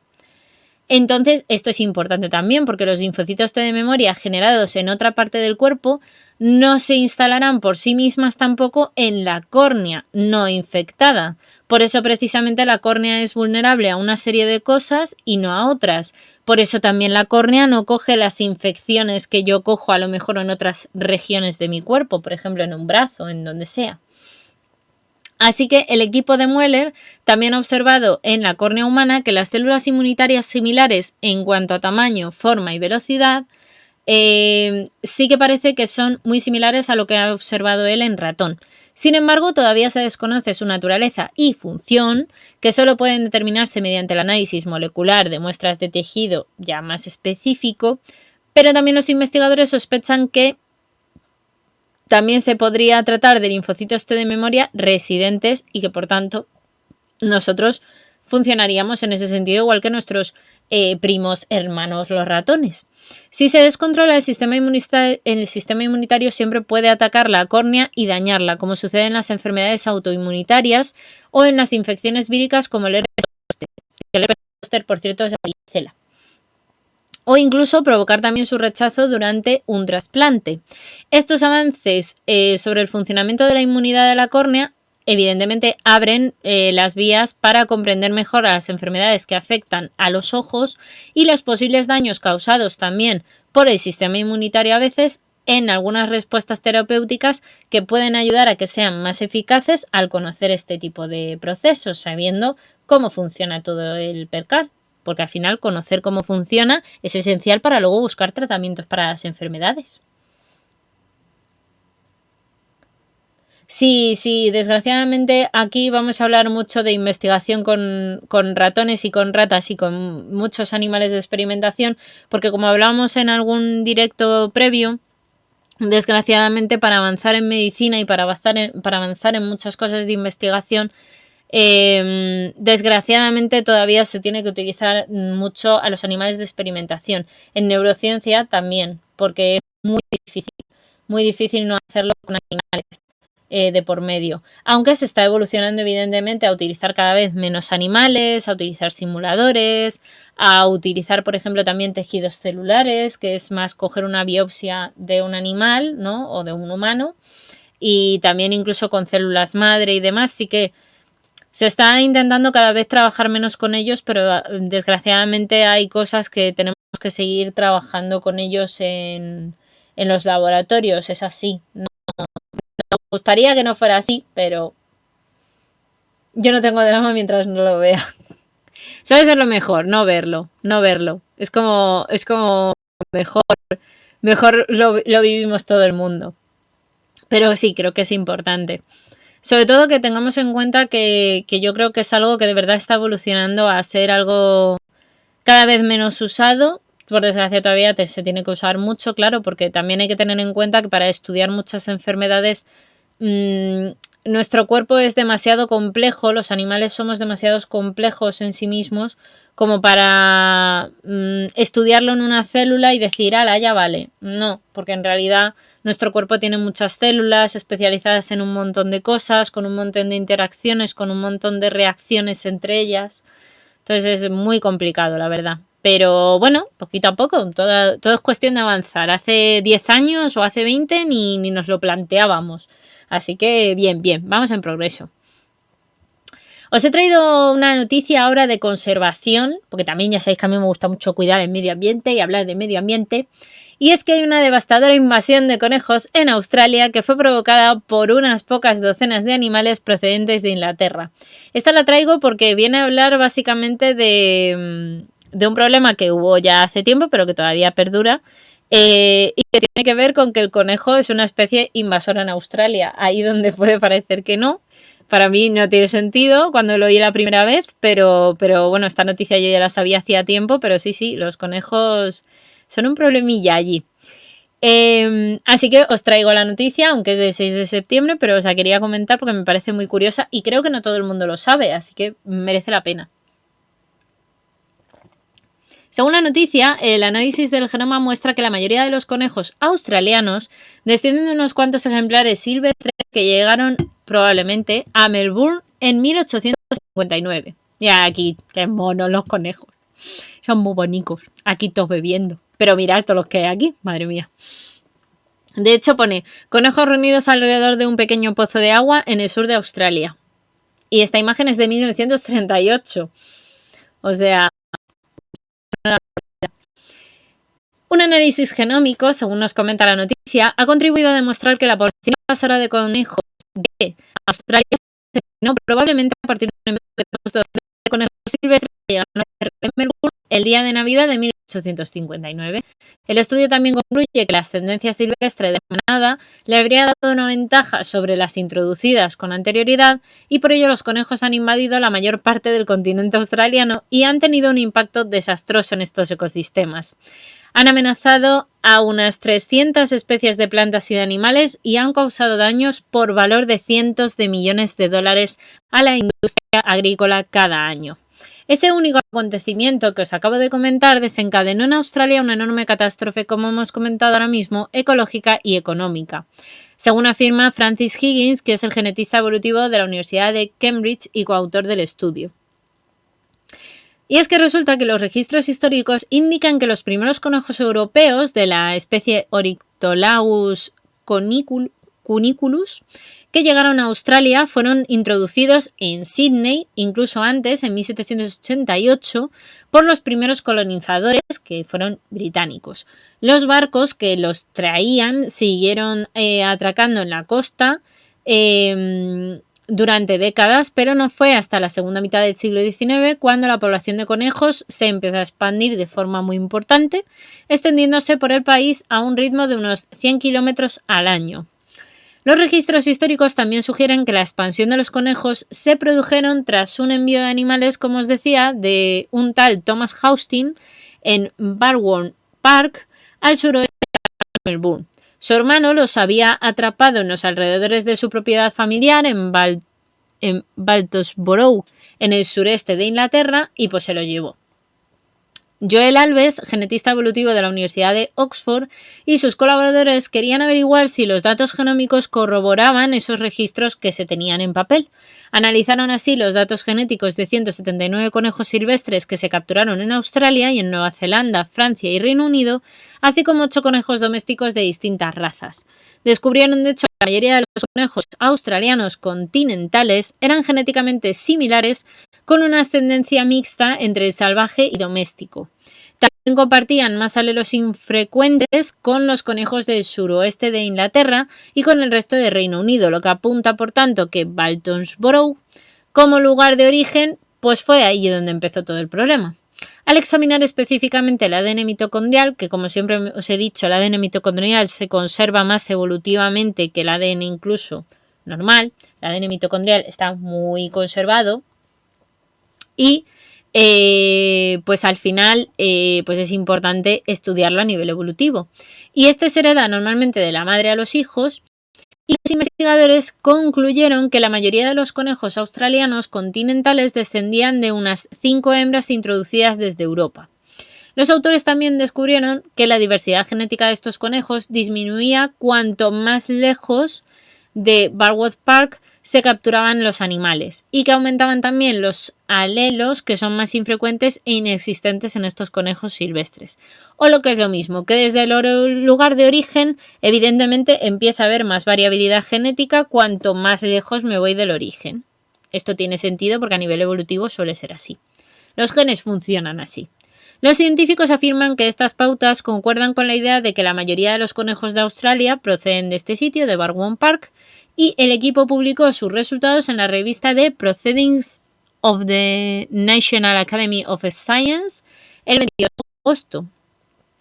Así que se trata de un artículo muy interesante sobre un tema muy relevante y bien conocido, según Martín Núñez, que investiga las invasiones ecológicas desde la Universidad de Houston y el uso de la genética para entender cómo se inician esas invasiones de animales no deseados, en este caso, en el caso de Australia, donde son un problema los conejos, podría ayudar a predecir otras futuras o a ver cómo lo podríamos controlar.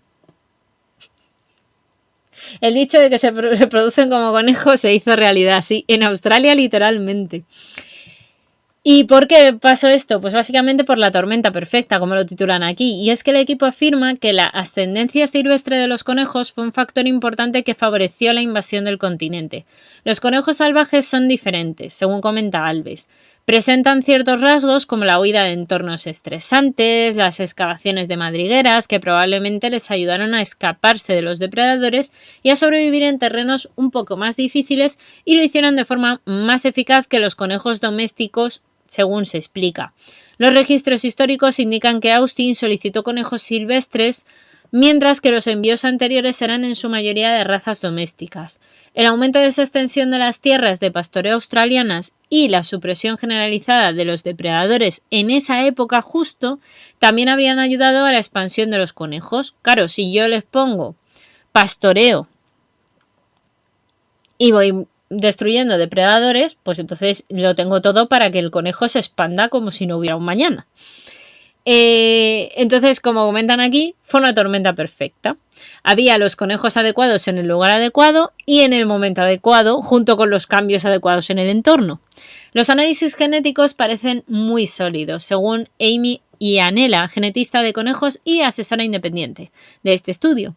Añade que, aunque las poblaciones del país se originaron probablemente en este lugar, en el Barwon Park, su rápida propagación pudo verse favorecida por el transporte de los animales a otras partes de Australia, que se daría en aquella época sin ser conscientes de que iba a ser un problema tan grande, y entonces empezaron a extender todavía más.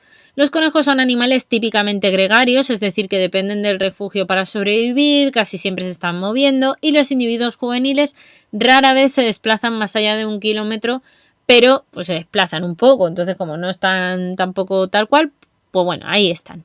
La idea de que los conejos avanzaran tan deprisa desde el frente de la invasión y colonizaran todo el tema de Australia con tal rapidez a partir de una sola liberación me parece algo extremo teniendo en cuenta lo que sabemos sobre la ecología de los conejos. Pero es cierto que en este caso, pues probablemente como casi todas las expansiones, yo creo, de especies más o menos invasoras, casi siempre tienen que ver, pues eso, pues con procesos que a veces se dan y que se suman factores, ¿no? Es eso, estaban en el momento adecuado, con los depredadores adecuados, etcétera, pues para que ocurriera esa expansión.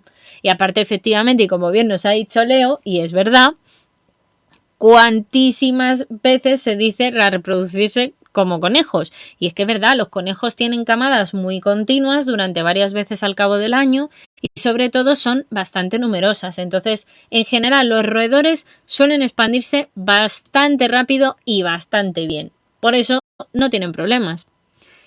Por otra parte, os traía una noticia que precisamente tiene que ver un poco también con lo que hablaba antes de todos los avances que está habiendo para dejar de investigar con animales, y es que crean los embriones sintéticos de ratón más desarrollados hasta ahora a partir de células madre, y esto es un avance muy importante que yo os quería traer. Esta noticia fue del 1 de septiembre. Nuestra querida Esther Samper, una divulgadora maravillosa, yo recomiendo que la sigáis en Twitter, que por lo menos es donde yo la sigo. Los embriones creados en el laboratorio sin usar óvulos ni espermatozoides desarrollaron órganos muy similares al cerebro y al corazón. Este es el avance más grande que ha habido hasta la fecha, de momento, y que se sepa. Y es súper importante, porque cuando un espermatozoide fecunda un óvulo, comienza el proceso de lo que conocemos como el desarrollo ya embrionario, ¿no? Y esa comunicación intercelular, es decir, entre las células que pone en marcha ese desarrollo embrionario, es súper importante. Ese fenómeno biológico es extremadamente complejo, todavía no se conoce ni siquiera al 100% en muchísimos aspectos, pero sí que es cierto que el envío de las señales químicas y mecánicas que coordinan ese proceso entre las células empuja a cada una de ellas a multiplicarse, a que se dividan, a que sufran una mitosis y se diferencien en cada tipo celular luego posteriormente, y a situarse también en unas zonas concretas en el embrión. Claro, es una gran coreografía al final microscópica, como si fuera un baile súper coordinado, de incontables pasos que cuando se ejecuta al unísono y en armonía, pues dan lugar al final a un nuevo individuo. Uno de los obstáculos que complica normalmente el conocer este desarrollo embrionario en los mamíferos radica en la necesidad de tener un útero que lo albergue. Claro, nosotros tenemos un desarrollo uterino, es decir, dentro del útero, dentro de la madre. Y a partir de ciertas etapas de la gestación ya es inviable poder verlo si no estás dentro de la madre. Entonces, claro, es muy complicado porque tú no puedes tener a una hembra abierta y observar ahí todo el proceso. No, perdón por la imagen, pero no puede ser viable. Entonces, la presencia del útero impide a los científicos visualizar de esa forma directa al embrión y también impide ver muchas de las cosas que pasan en él. Los embriones viables fuera del útero materno permitirían investigar con más profundidad también los procesos celulares implicados así en el desarrollo en las fases más avanzadas desde el punto de vista de lo que sería la embriología. Hasta ahora este ha sido un territorio bastante inexplorado por limitaciones técnicas, porque no se quería tampoco ponernos ahí a experimentar con animales porque sí, obviamente todo eso está súper regulado, como ya comentamos en algún otro directo. Y además los científicos no somos sanguinarios, leche, nos gusta investigar, pero hacerlo bien, hombre, no vamos a hacerlo a lo loco. Así que ahora un equipo internacional de investigadores con un papel destacado en la Universidad de Cambridge ha escrito en la en la revista Nature, escribió un artículo en el que dijo que los embriones sintéticos de ratón más desarrollados fuera del útero hasta la fecha los habían conseguido ellos. Para su obtención no usaron ni óvulos ni espermatozoides, sino una mezcla de 3 tipos diferentes de células madre embrionarias y extraembrionarias, que las extraembrionarias, para que nos entendamos, son aquellas que son necesarias para que nosotros, por ejemplo, los mamíferos, tengamos placenta. La placenta es una capa muy importante que nos protege, que nos mantiene ahí para que mientras nos estamos desarrollando, pues también tengamos los nutrientes que necesitamos y seamos individuos maravillosos y perfectos que luego nacemos en este mundo. Así que han tenido que utilizar células madre, como digo, de tipo embrionarias y de tipo extraembrionarias.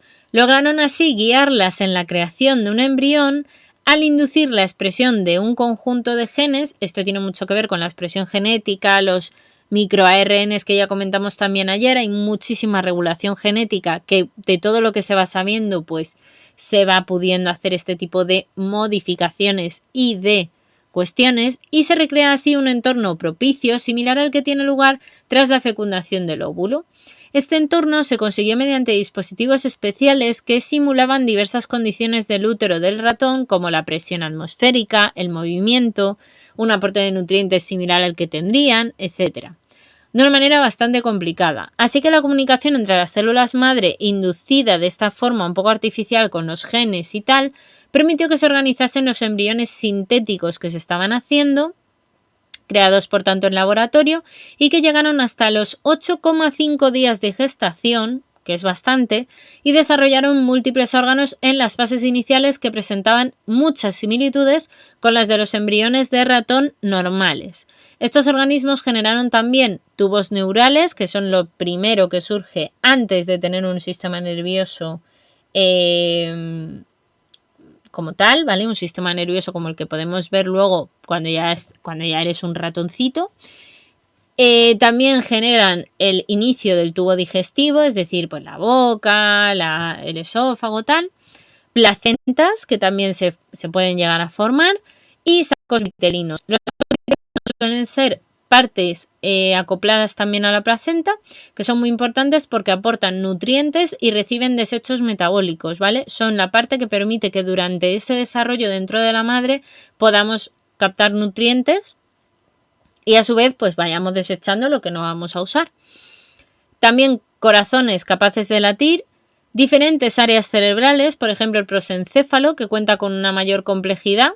Ojo, esta es importante que la consiguieran, porque se sabe que normalmente en el desarrollo del sistema nervioso se genera la médula espinal y luego ya vamos desarrollando el cerebro, digamos, desde atrás hacia adelante. El prosencéfalo es la parte más delantera del cerebro, es decir, la que está más hacia nuestra frente, para que os lo imaginéis así, ¿no? Es la que está aquí, como en tu frente. Eso sería el prosencéfalo. Que se haya llegado a desarrollar incluso esa parte es súper complicado. Es un hecho bastante, es un hito importante. Nunca antes se había alcanzado esta fase de desarrollo en un embrión generado a partir de las madres fuera del útero. Por eso es tan importante la noticia.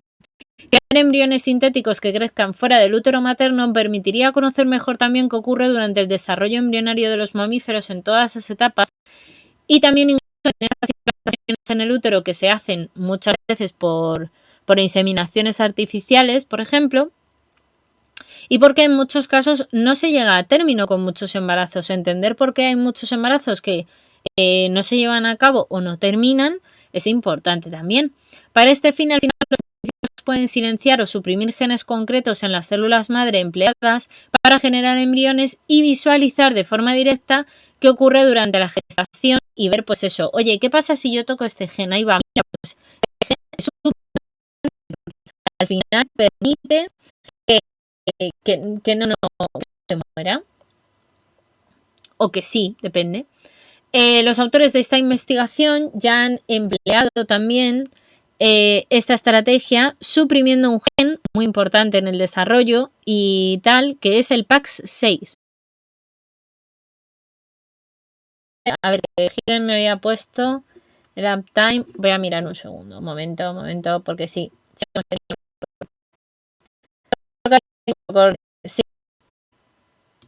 Sí, me da que ha habido microcorte. Voy a revisar el uptime, pero creo que sí. Pero espérate, si lo pongo bien, que si no. Sí, se me ha empezado a caer vilmente y no... Bueno, a mí me pone que no, pero vosotros seguramente habéis sufrido un microcorte, ¿no? Vale.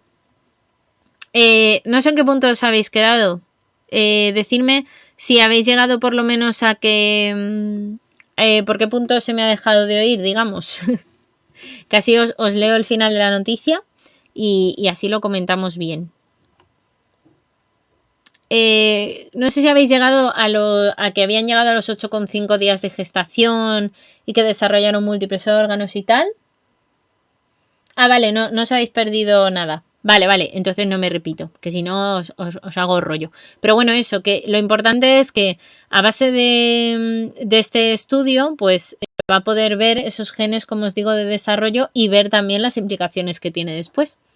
Si la técnica para crear embriones se perfecciona, esta se podría emplear en un futuro para generar órganos, tejidos humanos aptos para trasplante, a partir del uso de células madre, que le comentaba yo antes a Leo. Aunque por el momento esta posibilidad está muy lejos, pero bueno, es un primer paso para acercarnos a esto.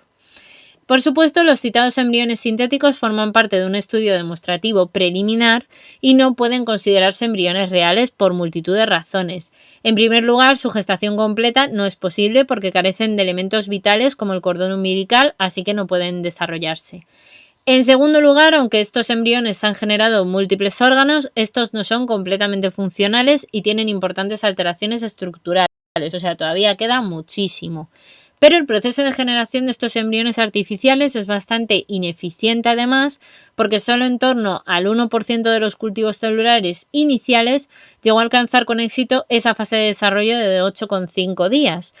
Es decir, que el resto de los embriones morían a los pocos días. Así pues, ya se está trabajando en perfeccionar toda la estrategia, el mayor porcentaje de embriones sintéticos viables para al final conseguir que se experimente en ese desarrollo embrionario más similar al que ocurre en la naturaleza y simularlo en la medida de lo posible. Pero bueno, ahí estamos, trabajando. La ciencia sigue trabajando al respecto. Aquí tenéis el artículo como tal de y la noticia. Que luego, por cierto, os la pasaré por el Discord. No lo he dicho, creo, lo he dicho antes, pero luego no lo he dicho, me he olvidado.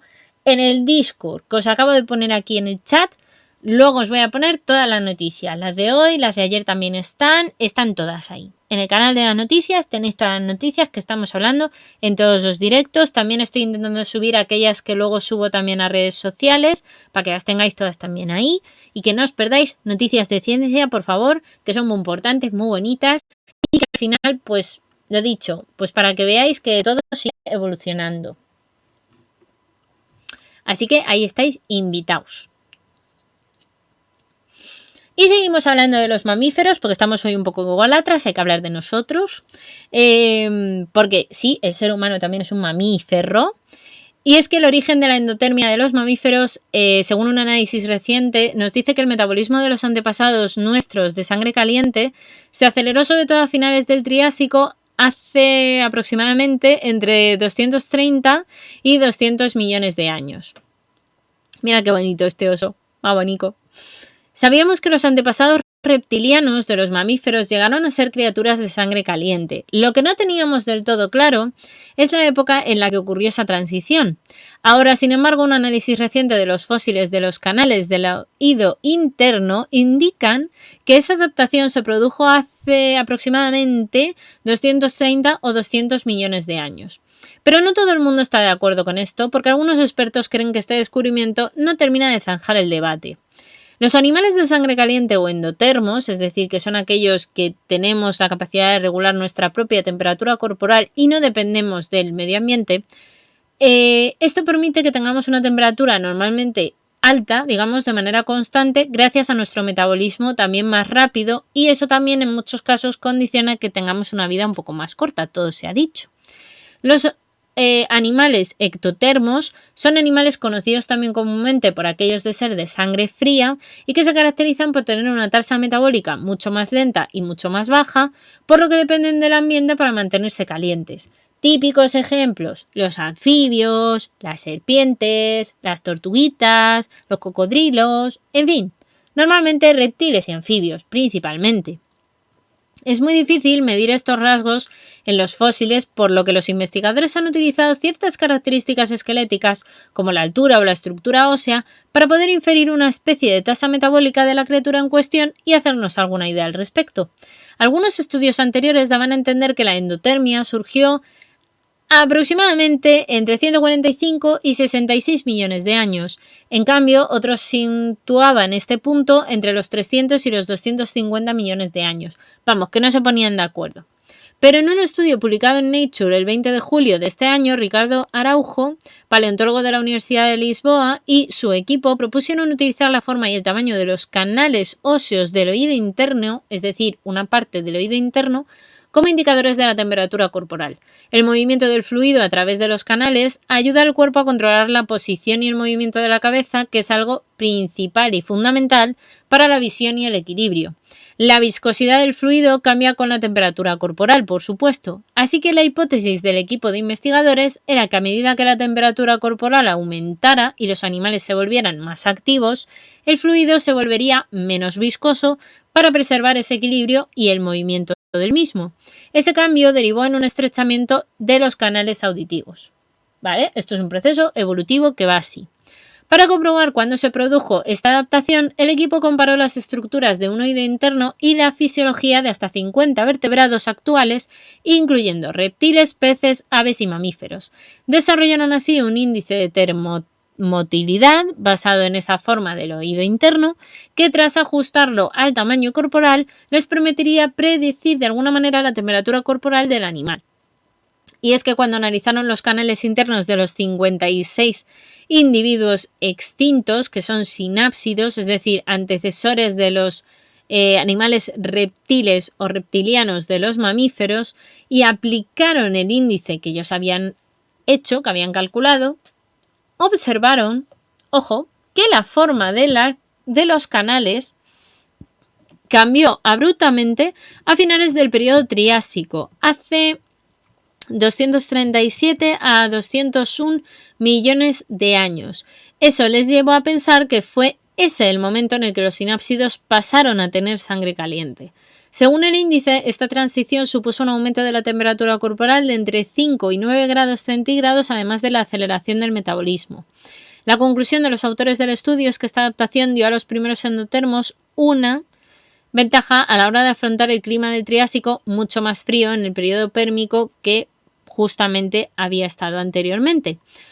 José Eduardo Bicudo, fisiólogo comparativo de la Universidad de Sao Paulo, señala que el enfoque adoptado por el equipo ofrece una nueva forma de entender esa aparición de la endotermia, y el biólogo Roger Seymour de la Universidad de Adelaida recuerda que el origen de la endotermia ha sido objeto de intensos debates durante los últimos 60 años y existen diversas teorías, cada una de las cuales está respaldada por distintas pruebas, así que quizás la verdad esté entre todas ellas, no solo en una, y tanto su investigación como la de Bicudo indican eso, que la endotermia evolucionó durante el Pérmico hace 300 o hace 250 millones de años. Pero al mismo tiempo, Seymour plantea la posibilidad de que apareciera a finales del Triásico. Señala que la temperatura corporal propuesta por los primeros sinápsidos que fueran endotermos, de unos 34 grados centígrados probablemente, sigue siendo relativamente baja, parecida a la de algunos mamíferos monotremáticos actuales, como es el caso de los ornitorrincos o los equidnas, por ejemplo, ¿no? Los equidnas nos estamos refiriendo a los equidos, que le gustan tanto a Kitiara Gamer, una gran streamer, que a fin de cuentas son caballos, ¿no? Estos animales son bastante lentos en comparación con el resto de mamíferos y Seymour sospecha que los animales con temperaturas corporales similares habrían tenido problemas para coexistir sobre todo con los reptiles de esta época. Entre ellos estaban los arcosaurios, los antepasados de las aves más modernas, que caminaban sobre dos patas y se podían mover a gran velocidad. Si te persigue un arcosaurio bípedo y tu fisiología es similar a la de un ornitorrinco o un equidna actual, pues acabarás siendo probablemente su cena. O sea, no sería nada ventajoso. Pero who knows, tampoco, como he dicho, hay muchas hipótesis y todas ellas parece que tienen refutación. Me encantan los Tintec, yo soy igual, yo no regulo nada, yo tengo roto el hipotálamo, que hay una región del hipotálamo que regula la temperatura corporal, yo creo que lo tengo roto. Lo tengo roto porque yo me muero de frío. O sea, cuando tiene un poco de frío, yo ya me estoy poniendo capas que paz con una cebolla. Pero, oye, se supone que somos organismos endotermos. Yo ahí lo dejo. En teoría eso es así. Yo cuando me he puesto el termómetro dice que tengo 35-36 grados de temperatura corporal, así que supongo que es verdad. Pero yo qué sé, no está bien regulada la cosa en mi cuerpo. A lo mejor a ti los como a mí, no te extrañe. Team calor, totalmente. Os diré que no obstante yo prefiero también la época de frío a la época de calor, ¿eh? Yo prefiero el invierno al verano. O sea, aunque me tenga que poner capas, lo llevo mejor. O sea, así, un poco espacial. También he de decir que lo hablábamos ayer, que las olas de calor y el calor que está haciendo últimamente en España en verano es que es insufrible, entonces no es viable. Os traigo una noticia ahora de comportamiento y etología, ya hablamos de una ayer también, que también tenía, por cierto, que ver con las abejas. Parece que estoy obsesionada con las abejas. Puede ser, no sé, me gustan, me parecen animales muy importantes y hay que hablar mucho más de ellos de lo que lo hacemos. Pero un pesticida común afecta a la reproducción de las abejas. Esta noticia es un poquito fea, pero hay que hablarla porque es importante también tenerlo en cuenta. La exposición del fenbuconazol, que es un fungicida usado de forma habitual en los cultivos de trigo, de manzana y de uva, hace que las abejas macho de la especie Osmia cornuta resulten menos atractivas para las hembras. Y esto quiere decir que los fungicidas son bastante comunes. Mirad, esto es una abejita macho y una abejita hembra. Son bastante comunes porque al final necesitamos proteger que no salgan infecciones pues, de hongos y de otro tipo de plagas en las plantas que nosotros nos comemos. Pero claro, también hay que tener en cuenta a los maravillosos importantes seres polinizadores de las plantas, que son los insectos, claro. Y lo más importante es quizá de todos, o más, las abejas. Una sustancia que se usa para proteger los cultivos parece producir un inesperado efecto secundario como si fuera el opuesto de un buen perfume, y es que provoca que ciertas abejas dejen de atraer a sus parejas reproductoras, lo que podría amenazar las poblaciones de estos importantes polinizadores. El fenbuconazol es un pesticida común que está catalogado como bastante seguro para las abejas, puesto que ataca de manera específica a los hongos, ¿vale? Porque es un fúngico, como hemos dicho antes, y muy diferentes desde el punto de vista taxonómico, ¿vale? Porque los hongos y los insectos están muy alejados, pero otros trabajos previos habían revelado que los insecticidas considerados de bajo riesgo para las abejas podían estar afectando al desarrollo, a hábitos alimenticios o al aprendizaje. Si bien es verdad que no las matan, a lo mejor alteran otras cosas de su propia etología, de su propio comportamiento. Aunque no se habían realizado estudios tan exhaustivos con este compuesto, ¿no? Y no se esperaba que resultaran al final tan perjudiciales. Pero el ecólogo de la Universidad de Würzburg, Samuel Both, y sus colaboradores han colaborado y han hecho como autores un nuevo trabajo publicado en el Journal of Applied Ecology, donde pretenden averiguar si el fenbuconazol, que se solía aplicar, como os digo, y se suele aplicar en los cultivos de trigo, manzanas y uvas, podría afectar hacia las abejas de una forma sutil. Hicimos el estudio porque este fungicida se usa mucho y por tanto hay que saber qué efecto tiene. Esto es lo mismo que dijo el propio Both. Pero observaron un sorprendente resultado, y es que la exposición de este alteró dos componentes distintos del ritual de cortejo de las abejas de la especie Osmia cornuta. Los machos utilizan normalmente sugestivas vibraciones de su tórax. Lo más normal es que hagan vibrar el tórax mucho, muy rápido, y su olor corporal también lo estimulan en ese momento con un montón de feromonas para que las hembras se sientan atraídas y de esa manera se puedan aparear. Pero curiosamente la exposición al fungicida disminuye la frecuencia de las vibraciones torácicas, quizá pues porque afecte a contracciones musculares o modifique un poco el perfil químico que tienen los machos en consecuencia, dando también un olor diferente. Estos cambios parecieron disuadir a las hembras, que preferirían al final a los machos no expuestos, y los autores piensan de hecho que el rechazo de las hembras podría también reducir estas poblaciones de abejas y de otras con sistemas de apareamiento muy similares. Por eso he ahí el problema. El estudio es importante porque sobre todo proporciona un mecanismo para explicar el declive de las abejas también de esta especie, puesto que la investigadora Susan Willis, investigadora apícola de la Universidad de Guelph, ajena al estudio, pero que lo ha leído, dice que es un gran artículo y que ella, que está estudiando precisamente las poblaciones, pues como que le daba de pronto una explicación de, ostras, a lo mejor tenemos que fijarnos en esto, ¿no? Y de hecho esperaba que los hallazgos y otros estudios permitan conocer más al respecto de no solo de este fungicida tan utilizado, sino incluso de otros. Quizás estamos afectando, aunque pensábamos que no, de una manera secundaria, entonces habría que tener cuidado, a lo mejor hay que echar menos cantidad, a lo mejor hay que intentar proteger a las abejas de otra manera, ¿no? Aquí tenéis el artículo original, ¿vale? Pero es importante, sobre todo porque las abejas son los grandes polinizadores de este planeta, así que hay que cuidarlas y protegerlas. Muy importante. Las avispas no tanto, porque son animales parásitos asquerosos, no les tengo muchísimo amor.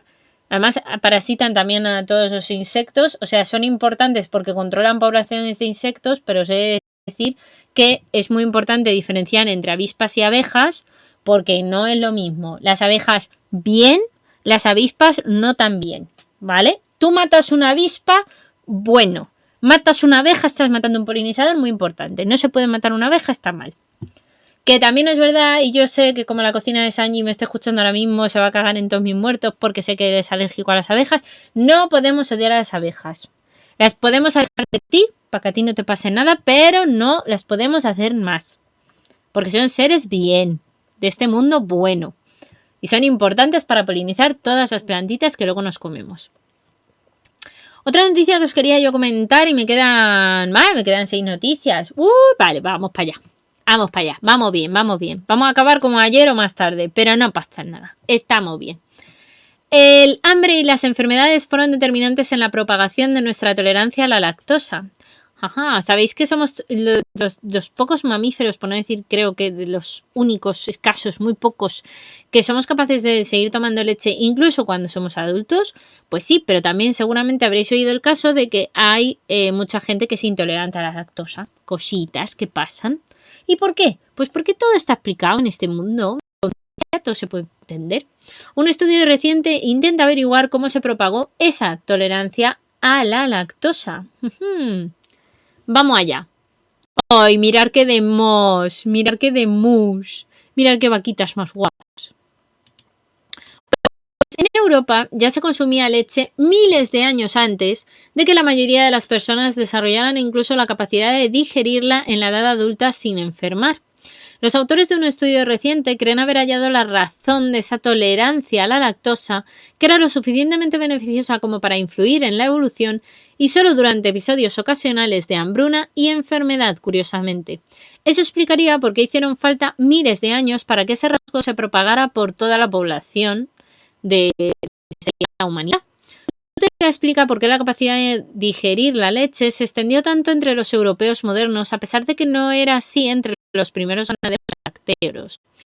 Dicha hipótesis se ve respaldada por los miles de fragmentos de cerámica y los cientos de genomas humanos antiguos hallados, así como los sofisticados modelos que se han ido elaborando, y esta capacidad conocida como persistencia de la lactasa, que es la enzima que descomponer el azúcar de la leche, que es la lactosa, y que por lo general desaparece después de que se destete a los bebés, que es lo más común.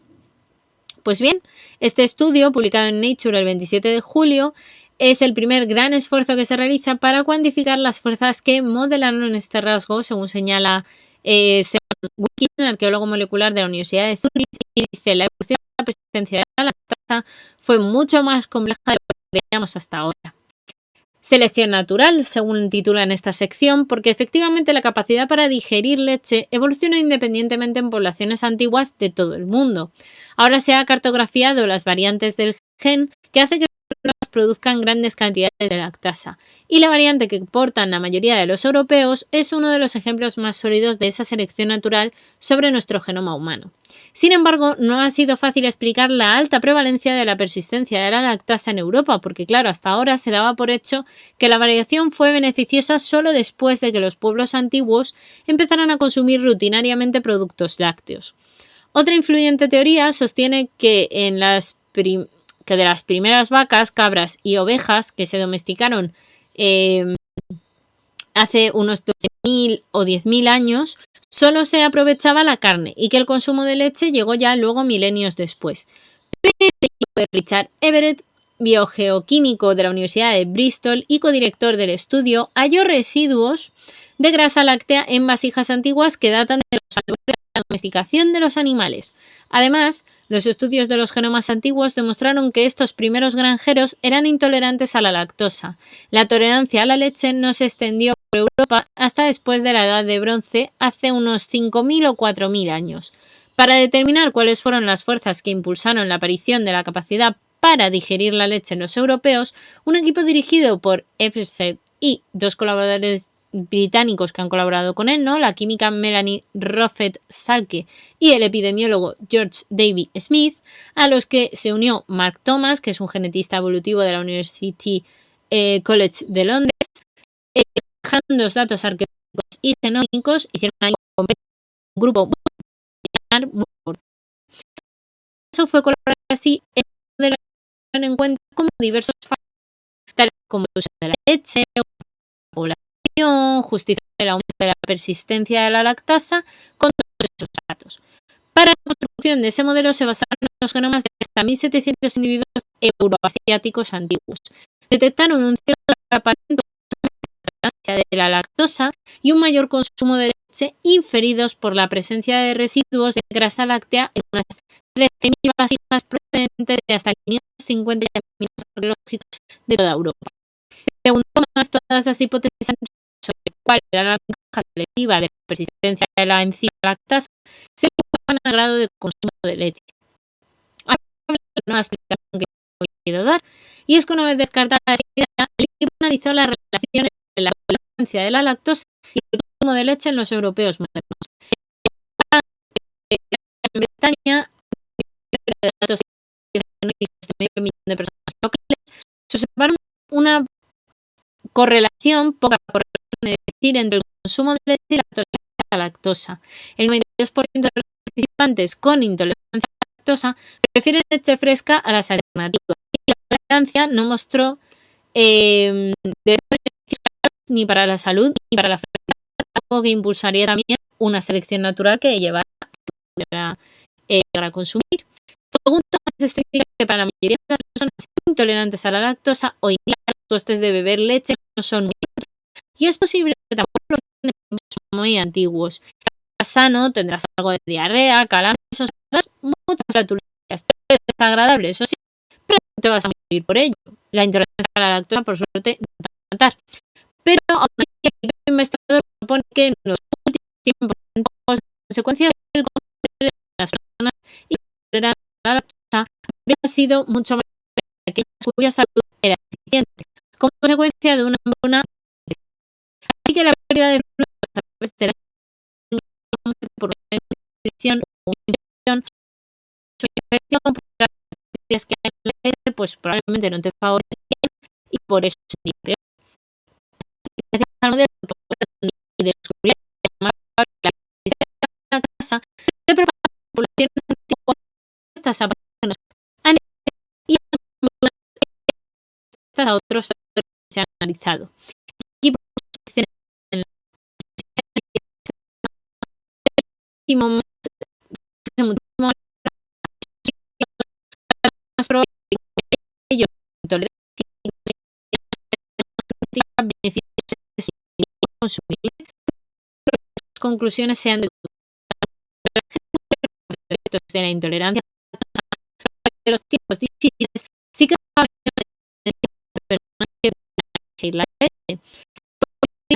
la presencia de la, pero no está segura, no obstante, de que esto explique por completo que el rastro estaba ausente o era muy escaso. En los primeros agricultores y en algunas porciones de la cultura láctea de la es muy posible que todavía estuvieran expuestas a pruebas e infecciones. Así que Christina Waring, de la Universidad de Harvard, Cambridge, les datos y pruebas que contribuyen, sin lugar a dudas, a la imagen que ha ido surgiendo de que ahora tenemos que empezar a tener lo que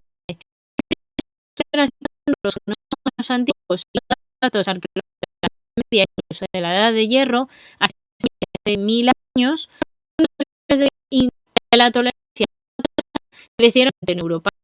De hecho, espera que los investigadores también a reevaluar la evolución de la persistencia de la casa por Europa en donde surgió varias veces para en Asia Central o en Oriente Medio.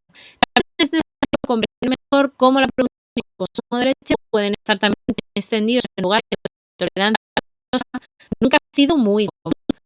El caso de la estepa de Mongolia. Espero de verdad que esta clase de estudios tan ambiciosos estimulen a los profesionales a empezar a investigar este asunto en profundidad. Pues hombre, la verdad es que es bastante curiosa la noticia. A mí me gustó mucho. Aquí tenéis el artículo interesante y yo creo que se debe investigar un poquito más en profundidad porque ¿y de dónde viene la intolerancia? Y además, si vamos a la lactosa y no podemos llegar a descubrir tipo de intolerancias. Así que no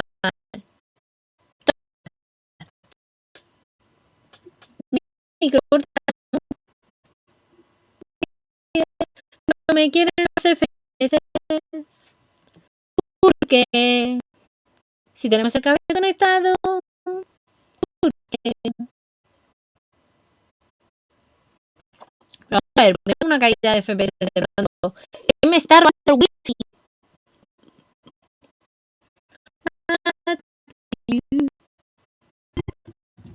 No, FPS.